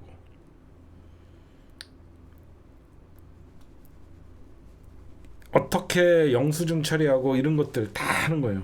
응? 이분이 옛날에 성남시장 그리고 경기도지사 할 때 어땠냐면, 분명히 어떤 사람들이 밥을 먹었다 그래서 영수증을 내밀었는데 그 밥집은 술을 파는 집이었다고 얘기해요. 그래서 그것도 결제 처리 안 해주고 돌려보내는 막 그런 것들이 있어요. 응? 여러분들 원래 이번에 총무비서관에서 이제 대통령 부속실장이 됐죠. 대통령 부속실장은요, 진짜 어떻게 보면 대통령의 일정과 모든 걸 관리하는 거예요. 예전에는 김현지 보좌관이 제가 알기로는 김혜경 여사의 모든 일정과 그런 것들을 관리를 했었어요. 이재명 대통령의 일도 봐주면서. 근데 지금은 이제 김남준 대변인은요, 워낙 예전부터 성남시 때부터 대변인이었어요. 저는 제 휴대폰에는 대변인으로 입력이 돼 있어요. 원래 인사 이동이 한 달 전부터 예정돼 있었던 것이고, 근데 이번에 이렇게 됐는데, 저는 개인적으로 솔직하게 얘기할게요. 안 나가는 게 좋죠. 왜 안 나가는 게 좋냐면, 나가도 문제는 없지만 왜 안 나가도 저는 무방하다고 생각했냐면, 처음엔 저것들이 여러분들 말도 안 되는 의혹 갖고 연병할 거 뻔하죠. 김현지 보좌관이 대장동의 집이, 그러니까 대장동의 집이거든요. 너 왜 대장동의 집에 있어? 너 왜 대장동에 아파트가 있어? 이거부터 해갖고 너 비선 권력 아니야? 정확히 얘기하면요, 김현지 부속실장은요 비선 권력이 아니에요. 직책이 없는 사람을 비선이라고 얘기하죠. 그쵸? 직책이 없는 사람한테 비선 권력이라고 하는 거지. 김현지 부속실장은, 아니, 총무비서관 출신의 부속실장은 직책이 있는 사람이니까 비선은 아니죠. 직책이 있으니까. 이분 여러분들 검찰이 얼마나 털었겠습니까? 이재명 대통령이 검찰이 아무리 털어도 살아남았던 이유는 김현지의 공이라고 얘기해요, 다들. 이재명 김현지가 왜 운명공동체라는 소리까지 들으면, 그렇게 깐깐한 옆에 김현지가 있었고 검찰이 아무리 털어도 나오지 않아서 뭐 하나 의심스러운 구석이 있고, 심지어 진짜 철벽 방어에 대통령실 구내식당에서도 혼자 밥 먹는 스타일이래요. 그런 사람이에요.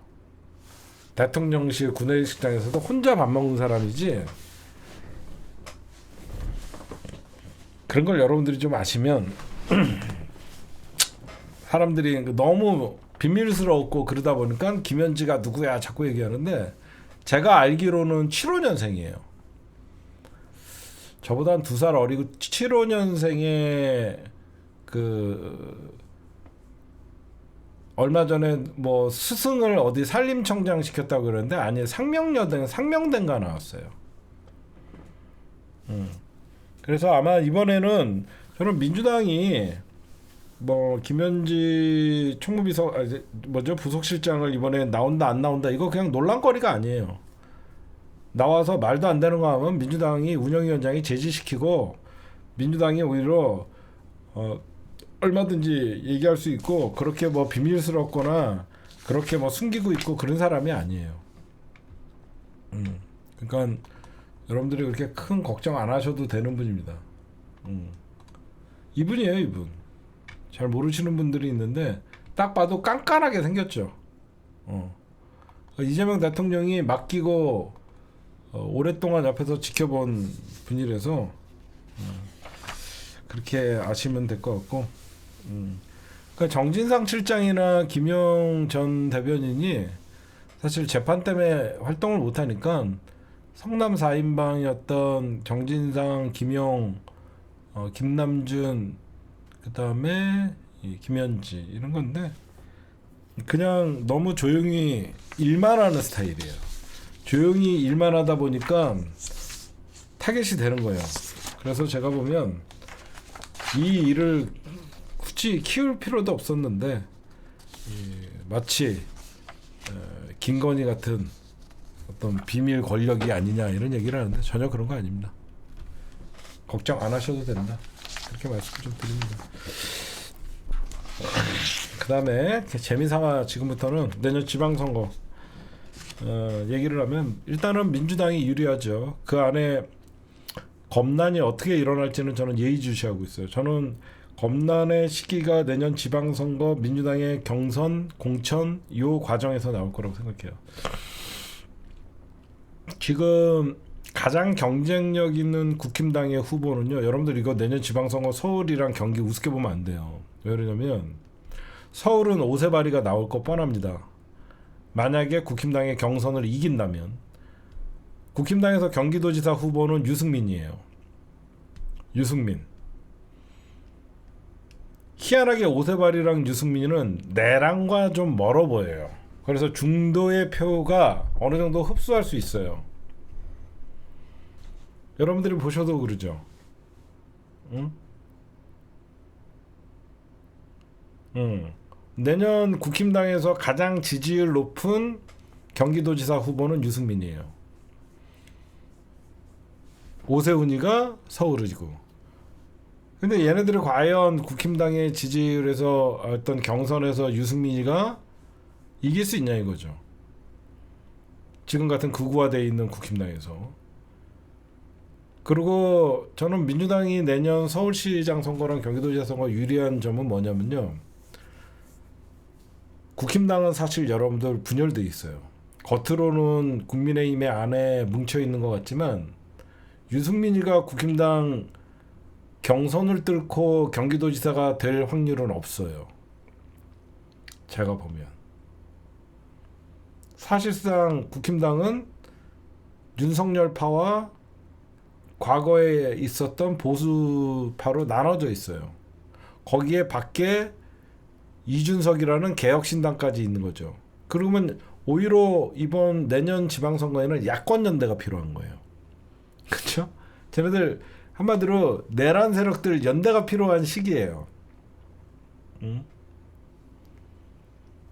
그렇잖아. 저쪽은 지금 개혁신당, 뭐 정광훈당, 국민의당 이렇게 막 지금 사실 쪼개져 있거든요.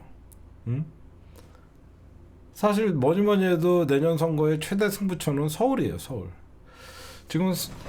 지금 서울시장 선거는 뭐 여론조사하면 오세훈이가 1등이에요. 그 다음에 민주당에서 공식적으로 이제 후보 나가겠다라고 선언한 사람은 박주민 정도. 지금 제가 알기로는 박주민, 전현희, 박홍근 이런 사람들이 얘기를 합니다. 안 돼요 다. 제가 계속 얘기하지만 다행히 여권에서는 이제 서울시장은 착출론이 좀 나오고 있어요. 거기가 김민석 같은 사람들이 이제 좀 얘기가 나오고 있어요. 저는 여러분들 솔직하게 좀 걱정이 내년에 검찰의 사냥감이 김민석이라고 생각해요. 검찰의 사냥감이 저는 내년 김민석이라고 생각해요. 김민석 조심해야 돼요. 국무총리 서울시장 후보 흔드는 게 가장 타격을 줄 수 있거든요. 검찰이 듣보잡을 사냥하지 않아요. 그렇죠? 여러분들 생각해도 검찰이 사냥할 때 정권에 조국이 외당했어요. 그 당시에 정권의 2인자 소리를 들었기 때문에 사냥당했거든요. 그럼 이재명 정부의 2인자는 누구냐? 누가 봐도 김민석이에요. 그래서 지난 총리 인사청문회 과정에서 무슨 농지 뭐 이상한 소리들을 그런 것들을 고소고발 들어가면 검찰이 대대적인 수사를 할 수가 있거든요. 저는 대비를 하시겠죠. 잘 하셔야 된다고 생각하고 그 다음에 그럼 민주당은 저는 솔직하게 얘기할게요. 민주당에서 오세훈을 상대하려고 그러면 인지도가 굉장히 높은 사람이 나와야 돼요. 저 개인적으로는 김민석 아니면 정동영이라고 생각해요. 안 돼요 그런 사람들. 홍익표는 여러분들이나 알지. 제가 평생 서울에서 태어나고 서울에서 사는 사람으로서 무조건 민주당의 서울시장 후보는 대선 후보가 돼야 돼요. 그럼 박원순은요? 라고 하면서 저한테 퀘스천 마크를 달 수 있는 사람이 있는데 박원순은 안철수가 시켜준 거랑 똑같은 거예요. 그 당시에. 저는 김민석 아니면 정동영 정도의 대선 후보감이 떨어지지 않으면 절대 안 된다고 생각해요. 진짜로. 경기도는 상대적으로 굉장히 유리하고 민주당에서 제가 보면 경기도지사 후보들은 현재 김병주 의원 나온다는 얘기 있고 뭐 추미애 의원님은 아직 뭐 얘기가 안 나오고 있고 뭐 솔직하게 말씀드리면 추미애 의원님은 늘 시간이 지나고 보면 옳은 사람이에요. 그렇죠? 근데 추미애 지금 의원님도 너무 악마돼 있고 너무 이미지가 안 좋아요. 우리 지지자들 저는 추미애 장관이 정말 옳고 직진하는 스타일은 아니지만 대중한테 어필할 때 추미애는 사실 마이너스가 있어요.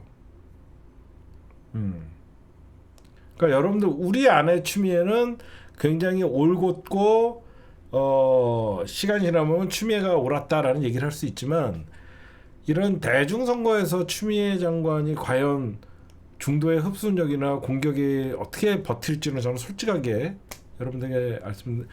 추미애 장관의 내년 향후 행보는 조정식과 추미애가 차기 국회의장이에요. 차기 국회의장이 조정식 추미애예요. 민주당에선. 만약에 추미애 의원님이 국회의장을 선택하신다 그러면 6선의 조정식 희응시의 지역구를 갖고 있는 조정식 의원이 유력해 보이고 그 다음에 조정색 그 다음 김병주 되게 많아요. 경기도지사 나올 사람들은. 그래서 박찬대는 인천시장 뭐 이렇게 낙점지은 것 같고 그 다음에 우상호는 강원도지사, 강훈식은 충남도지사 뭐 이런 식으로. 그러니까 대중들은 자기 시장이나 지사를 뽑을 때 전사의 이미지보다는 시정을 잘 관리할 수 있는 사람들이 선택을 하게. 저는 개인적으로 솔직하게 저는 추미애 의원님이 국회의장 됐으면 좋겠어요. 추미애 의장님이 국회의장 하시고 어떤 왜 그러면 국회에서 할 일이 많거든요. 추미애 의원님 같은 분들이 개혁과 사실상 국힘당이 합의 안 해줘도 국회의장이 단독으로 본회의를 열 수 있거든요. 그런 건 추미애밖에 못해요. 그렇지 않아요? 맨날 여야 합의해갖고 와라라고 얘기는 하는데 사실 국회의장은 본회의를 단독으로 열 수 있는 어떤 그 권한이 있어요. 추미애 의장 같은 거는 할 수 있죠. 김동연은 민주당 경선에서 안 돼요. 김동연은 사실상 민주당이 어떤 후보가 나오는 순간 민주당 경선을 통과해야지 경기도지사가 될 거 아닙니까? 김동연은 경기도지사 그리고 이 정부나 김동연은 사실 우리와 결이 맞지 않는 사람이에요. 우리가 지난번에 김동연을 밀었던 것은 워낙 불리했던 대선 끝나고 6월에 치러지는 선거이다 보니까 김동연이라도 돼야지 민주당이 경기도를 사수할 수 있을 것 같아서 김동연을 우리가 밀어줬지 지금 같은 상황에서는 김동연이가 민주당에서 밀어줄 필요가 없습니다. 그러니까 우리가 김동연을 굳이 한 번 더 해라고 기회를 줄 필요가 없어요. 우리랑 결이 달라요. 김동연은 제가 볼 때는 민주 진보의 가치와는 좀 먼 사람이에요. 제가 보면. 그래서 그러니까 사람들이 뭐 아까 뭐 한준호 의원 뭐 이런 분들 얘기하는데 여러분들 서울은 좀 달라요. 그냥 민주당 안에서 이런 인물도 좋은 사람 안 돼요. 그냥 서울 사람들의 생각은요. 서울시장 후보는 대통령 후보를 먼저 연상을 해요. 먼저 대통령 후보를 떠올려요. 그래서 거물이 떨어지는 순간 아 이번에 선거 재밌겠구나라는 생각을 해요. 진짜로. 그래서 굉장히 인물 구도의 싸움이에요. 인물 구도의 싸움이에요. 그래서 과거에 사람들이 어디 이름만 들어도 알만한 사람들이 좀 떨어져야 돼요. 거기 그 중에서 제가 생각하는 사람은 김민석밖에 없어요. 정청래도 우리끼리 정청래지 서울 시민들이 생각할 때 정청래는 서울시장감이 아니에요. 제가 아무리 정청래 의원님이랑 가깝고 그래도 아닌 건 아니라고 얘기해요. 서울 사람들이 생각할 때 정청래는 서울시장감이라고 생각하지 않아요. 서울시장 니꼴 대통령감이라는 생각을 한번 연상을 해보세요. 당장 내년이 지방선거 선거인데 여러분들 생각해보세요. 박주민 니콜 대통령감인가요? 그렇게 생각 안 해요. 그렇죠? 다들 그렇게 생각 안 해요. 유일하게 김민석, 과거에 이명박이랑 30대 때 서울시장을 놓고 싸웠던 사람, 갑자기 정치에서 없어졌다가 다시 나타나서 지금은 국무총리가 된 사람, 굉장히 급이 올라가 있잖아요. 그럼 박찬대는 인천시장 깜요 아니잖아요. 저 죄송한데요. 제가 지역을 좀 낮추는 게 아니라 인천이랑 서울이랑요 좀 똑같이 보시는데 좀 인천시장은 사람들이 별로 관심이 없어요. 선생님, 서울시장 니콜 대통령으로 가는 길로 보는 거고요. 좀 죄송한데요. 인천시장 깜 이런 생각 안 해요. 그냥 인천은 이기면 된다라고 생각해요. 누구든지 나가서. 누구든지 그냥 인천은 나가서 이기면 된다라고 생각해요. 그 인천 그렇게 생각하시는 좀 사람이 왜 서울이 이렇게 특이하냐면요. 서울은 수도잖아요. 수도의 이미지가 있어요. 수도의 이미지가 있고 서울은 강남이 지금 되게 보수화가 돼 있어 갖고요. 강남에서는 거의 8대2로 밀린다고 봐야 돼요. 8대2로 거의 강남은 밀린다고 봐야 돼요.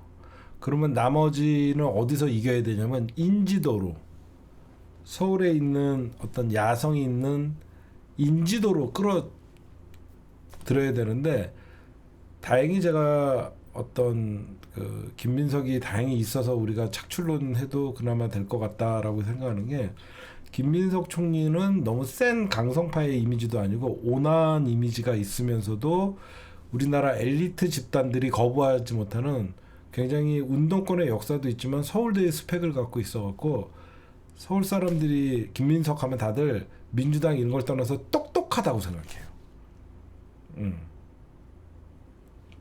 그게 진짜 핵심인 거예요. 사람들이 김민석은 민주당이냐 아니냐를 떠나서 옛날 기억으로 김민석은 똑똑하다고 생각해요. 사람들이.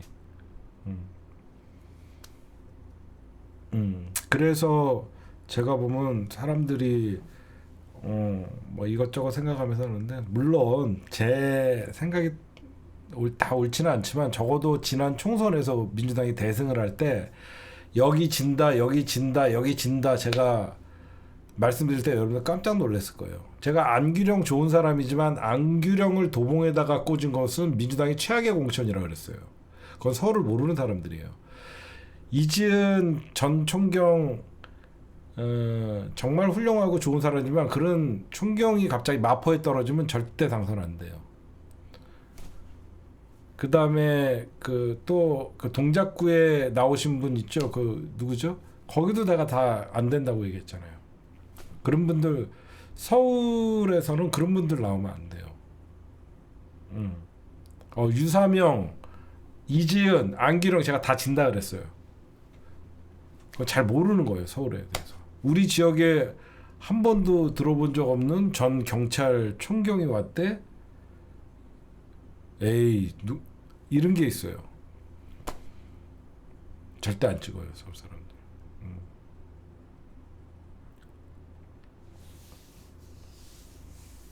그러니까 서울에는 우리 지역에 이번에 누구 왔대? 그 사람? 이런 정도는 이름이, 그러니까 들어본 이름이 나와야 돼. 여러분들이 보시면 왜 그러냐면 서울은 고향의 개념이 없어서 그래요, 여러분들. 제 말 이해가세요? 다른 지방이나 이런 데는 어디 출신이 되게 중요하는데 서울은 그 출신이 중요하지 않아요. 왜냐면 다들 지방에서 올라와갖고 서울에 정착해갖고 서울이 고향이 된 사람들이기 때문에 서울은 진짜 팔도의 사람들이 모여갖고 그 서울에 모여 살아서 여기 호남 인구가 서울에 제일 많거든요. 호남 인구도 있고 영남 인구도 있고 여러분들이 그거를 생각하라는 거예요. 뭐 서울의 졸부 그런 게 아니라 다른 지역은 평생 고향에서 살다 보니까 경남 도지사 나갈 때는 경남 출신이 나가면 어필이 되고 그러지만 서울은 전부 고향을 어떻게 보면 떠나서 새롭게 만들어서 여기에 정착한 사람들이기 때문에 그래서 인지도가 굉장히 중요한데요 여기. 그래서 그런 것들이 좀 좌우가 돼요.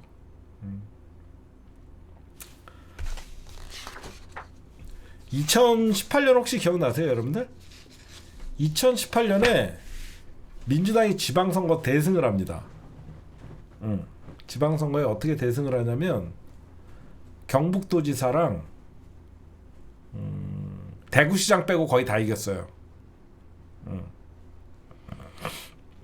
경북도지사랑 대구시장 빼고는 거의 다 이겼어요. 2018년 때. 지금 그때만큼 우리가 분위기가 좋지는 않죠. 왜 그러냐면 그때는 문재인 대통령이 집권하자마자 1년 만에 대통령 선거를 할 때 그때는 문재인 대통령이 어떤 개혁을 하고 있을 때냐면 국정원이랑 기무사 개혁을 하고 있을 때라서 겉으로는 어떤 정치권이나 이쪽에서 부딪히는 일이 별로 없었어요. 좀 조용한 개혁이었어요. 국정원과 기무사 해체는 좀 조용한 개혁이었어요. 근데 이번에는 지난 2018년보다는 조금 민주당이 지방선거에 있어서 상황이 물론 내란이라는 게 있어요. 왜냐면 내란 수사가 12월 28일까지 최대 할 수 있거든요. 그러니까 사실상 내란 수사가 다 끝나면 내년은 내란 기소가 돼서 이제 내란 사건에 대해서 그리고 김건희 사건에 대해서 국힘당에게 어떤 재판들이 진행되는 상황일 거예요. 검찰청 그리고 사법부 언론이 집중적으로 공격이 들어오겠지만 제가 진짜 이번에 지방선거에 좀 제 개인적으로 조언을 만약에 저한테 누군가가 구한다 그러면 인물 위주의 공천을 해라요. 특히 서울, 경기, 인천 뭐 인물 위주의 공천이 좀 떨어지면 지방은 또 그쪽에 그래서 어떻게 보면 이재명 대통령이 내년 집권 1년 차이자 중간 평가 개념이 있을 수 있는 내년 지방선거에 신경을 쓸 수밖에 없는 이유가 그래서 우상호 여러분들의 맨날 수박하는 우상호를 정무 수석에 놓은 것은 강원도에 마땅한 사람이 없어요. 강원도에 마땅한 사람이 없다 보니까 우상호를 왜냐면 우상호 정무수석이 철원 출신이거든요. 철원. 그리고 권선동이나 국힘당이 강원도에서 사실 이철규나 권선동이가 대통령 노릇을 했는데 이번에 많은 비리들이 좀 드러났음에도 불구하고 강원도도 쉽지 않은 지역이에요.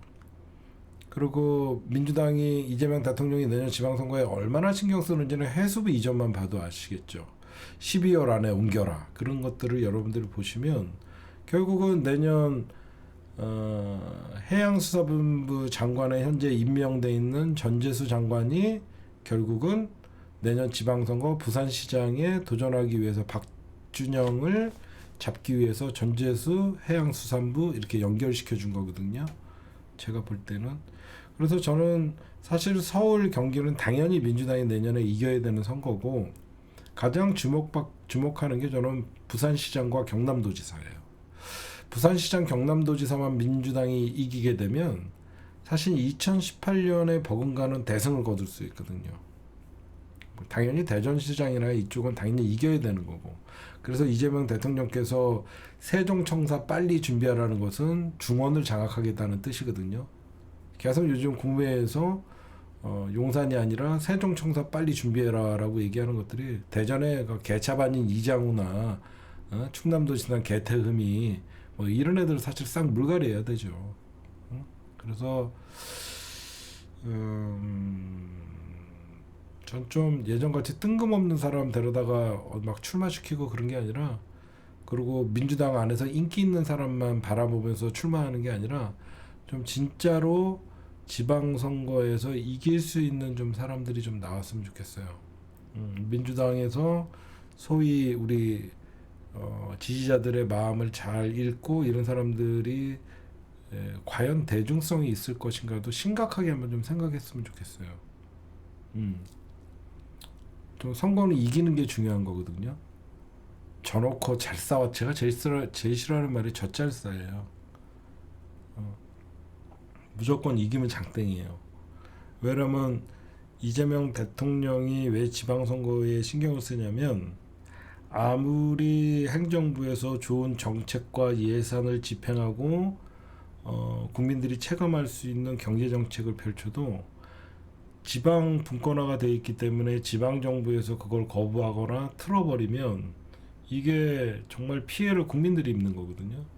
근데 이재명 중앙정부에서 어떤 복지정책, 예산 이런 것들에 대해서 그 지역에 맞는 어떤 정책을 펼쳤을 때, 오늘 얘기한 게 바로 내일부터 지방에서 실행될 수 있는 이런 정책을 바로바로 실행할 수 있는 사람들이 결국 지자체장들이거든요. 굉장히 중요한 선거예요. 그렇기 때문에 내년 지방선거가 사실 명절 지나고 나면요, 여러분들 이제 국정감사 끝나잖아요. 사실 10월 13일부터 국정감사 시작되면 11월 첫째 주까지 하거든요. 그 11월 첫째 주 국정감사 딱 끝나는 순간 사실상 여러분들 지방선거예요. 사실 예산 전국으로 이제 12월 10일까지 이제 예산 12월 3일인가 예산결산위원회에서 내년 예산에 대해서 필요 없는 거 깎고 막 하잖아요. 결국은 내년 지방선거에 출마할 사람들은 자기가 예산 얼마 확보하느냐가 굉장히 중요하고 그러기 때문에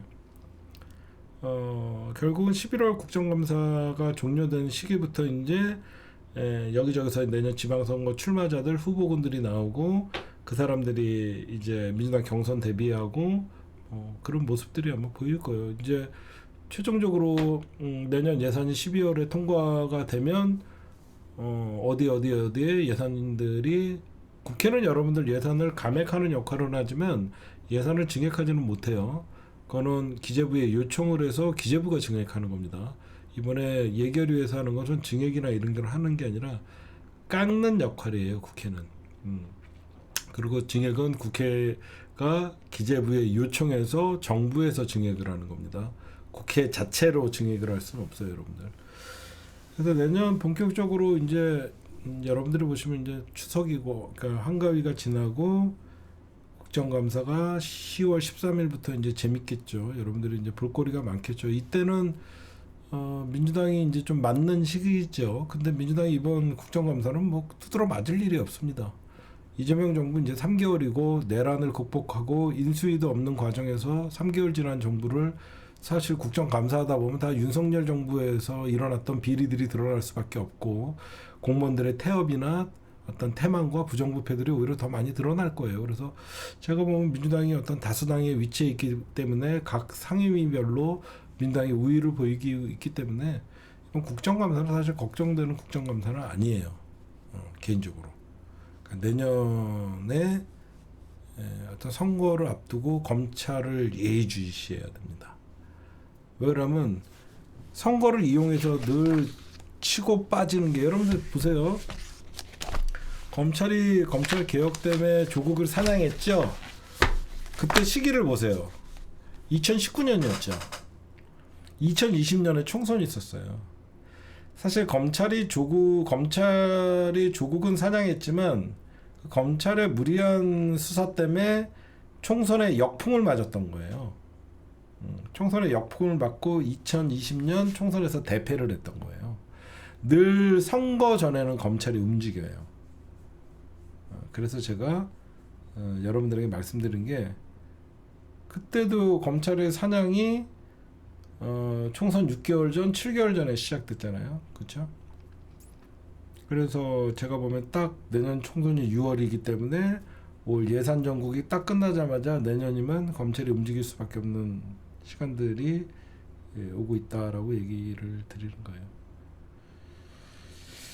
네, 오늘 심층 분석은 뭐 이것저것 또 있는데 트럼프 얘기 좀 할까요? 요건 중요한 거니까 트럼프 얘기 좀 합시다. 지금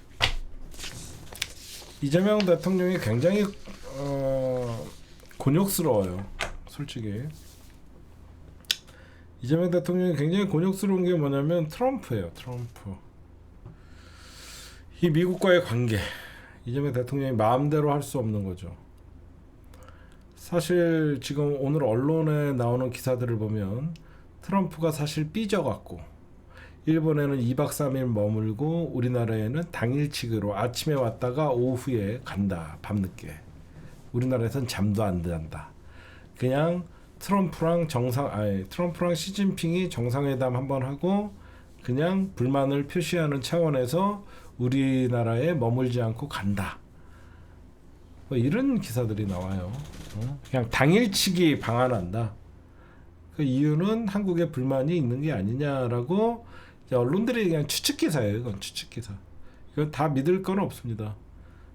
뭐 일본에 2박 3일 체류하고 한국에는 아직 관세 협상이 안 돼서 불만이 있어서 불만을 토로하는 차원에서 시진핑이랑 정상회담을 출근 이건 어디까지 다 추측이에요. 그러니까 이재명 대통령이 저는 왜 중요하다고 생각하는 게 뭐냐면 미국도 우리나라의 정치 일정을 다 알거든요.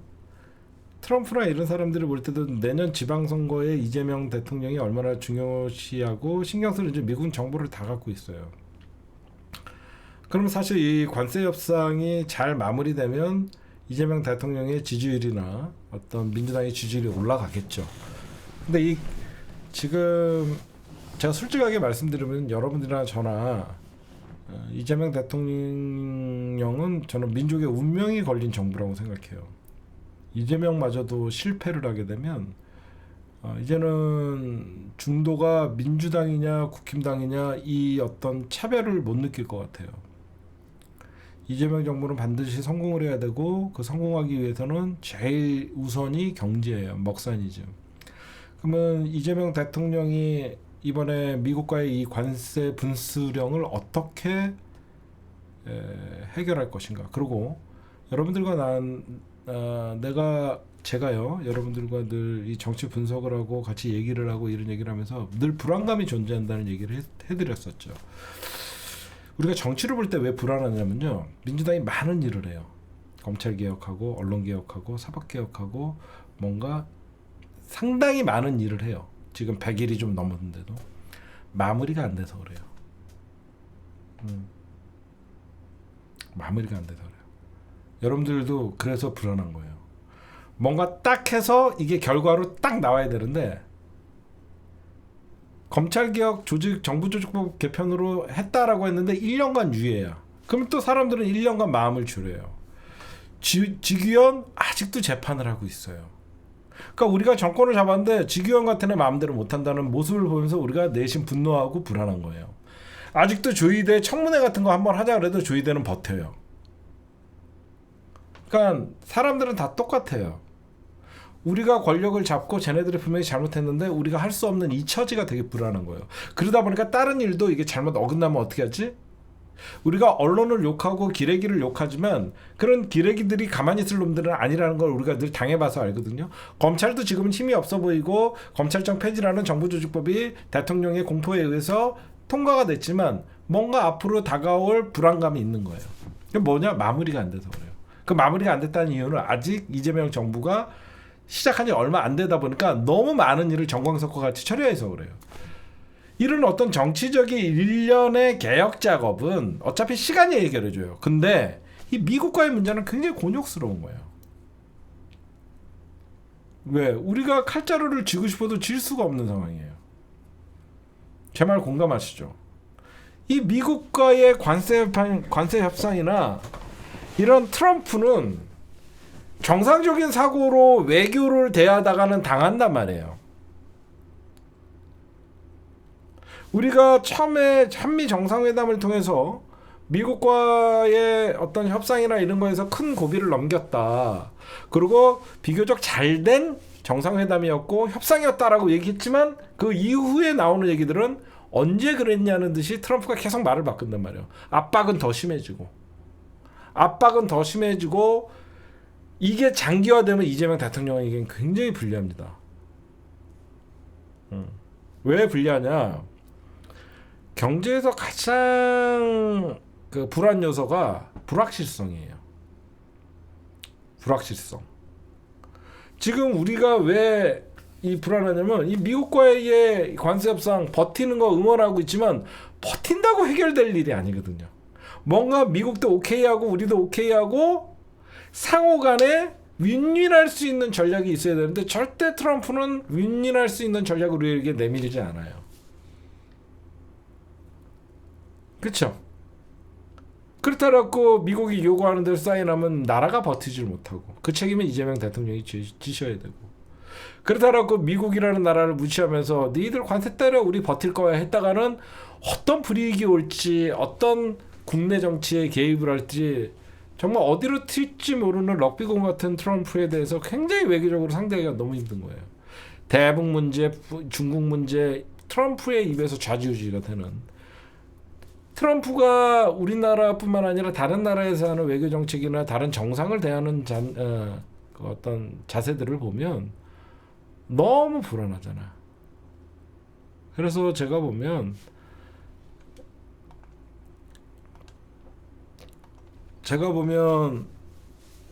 길어. 이게 굉장히 교착 상태에 빠진 한미 관세 협상과 어떤 남북 문제 이런 것들이 불안 요소예요. 그렇다고 여러분들이나 나나 무조건 우리가 미국 주한미군 철수하든가 말든가 그리고 우리가 갑자기 노선을 바꿔서 친중으로 바꾸는 순간 또 국내 정치가 굉장히 혼란스러워지고 우리가 그러니까 이겨내야 되는 게 너무너무 사실 불가능하거든요. 한미 동맹을 기반으로 우리가 어떤 대외 정책을 펼칠 수밖에 없는 상황은 그러니까 인지를 하고 있잖아요. 그렇죠? 한미 동맹을 파기하면서 중국을 선택한다는 것은 사실 이재명 정부가 집권을 포기하는 거예요. 우리나라가 사실 6.25를 겪었던 전쟁의 상흔이 있기 때문에 상처가 있기 때문에 국민들 자체가 보수적인 거예요. 전쟁을 겪지 않았다 그러면 우리나라가 이렇게 남과 북이 어떻게 그 반공의 이도에 오르기로 수십 년간 민족끼리 싸우고 그러지는 않았겠죠. 6.25라는 정말 3년이 넘는 전쟁을 치르면서 그 전쟁의 공포와 그 전쟁에 의해서 서로 죽이고 그랬던 상처가 결국은 대한민국 자체가 북한하면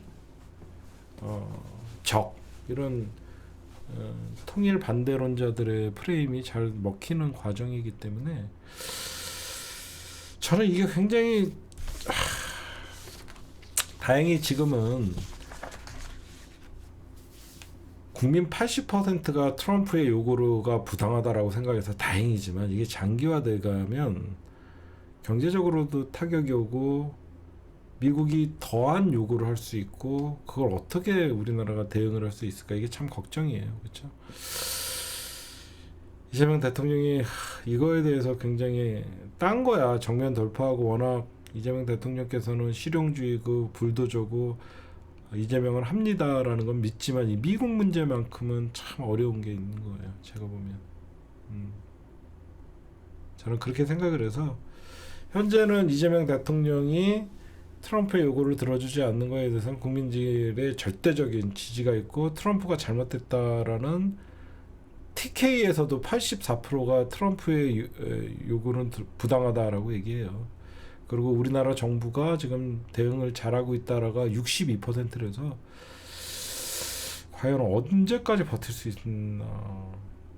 10명 중에 8명이 야 미국 저 깡패지 무슨 돈 달라 그래. 이거 굉장히 좋은 여론인데 이럴 때 어떤 사실 시민사회나 이쪽에서 미국의 이런 요구를 규탄하고 좀 그런 운동들이 좀 나오고, 사실 제일 좋은 거는 반미 운동이에요. 반미 시위. 미국이 깜짝 놀래거든요.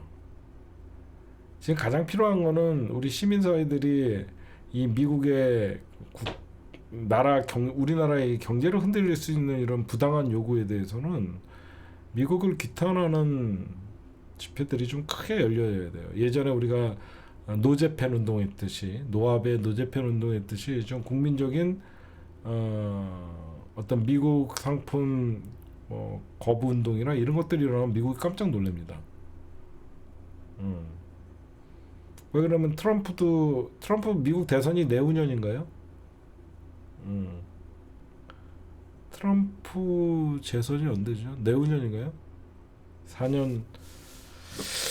예, 어쨌든 뭐 이런저런 얘기하다 보니까 여러분들 오늘 죄송해요. 명절 시작인데 좀 무거운 얘기를 한 것 같네요. 오늘 녹화는 여기까지만 할게요.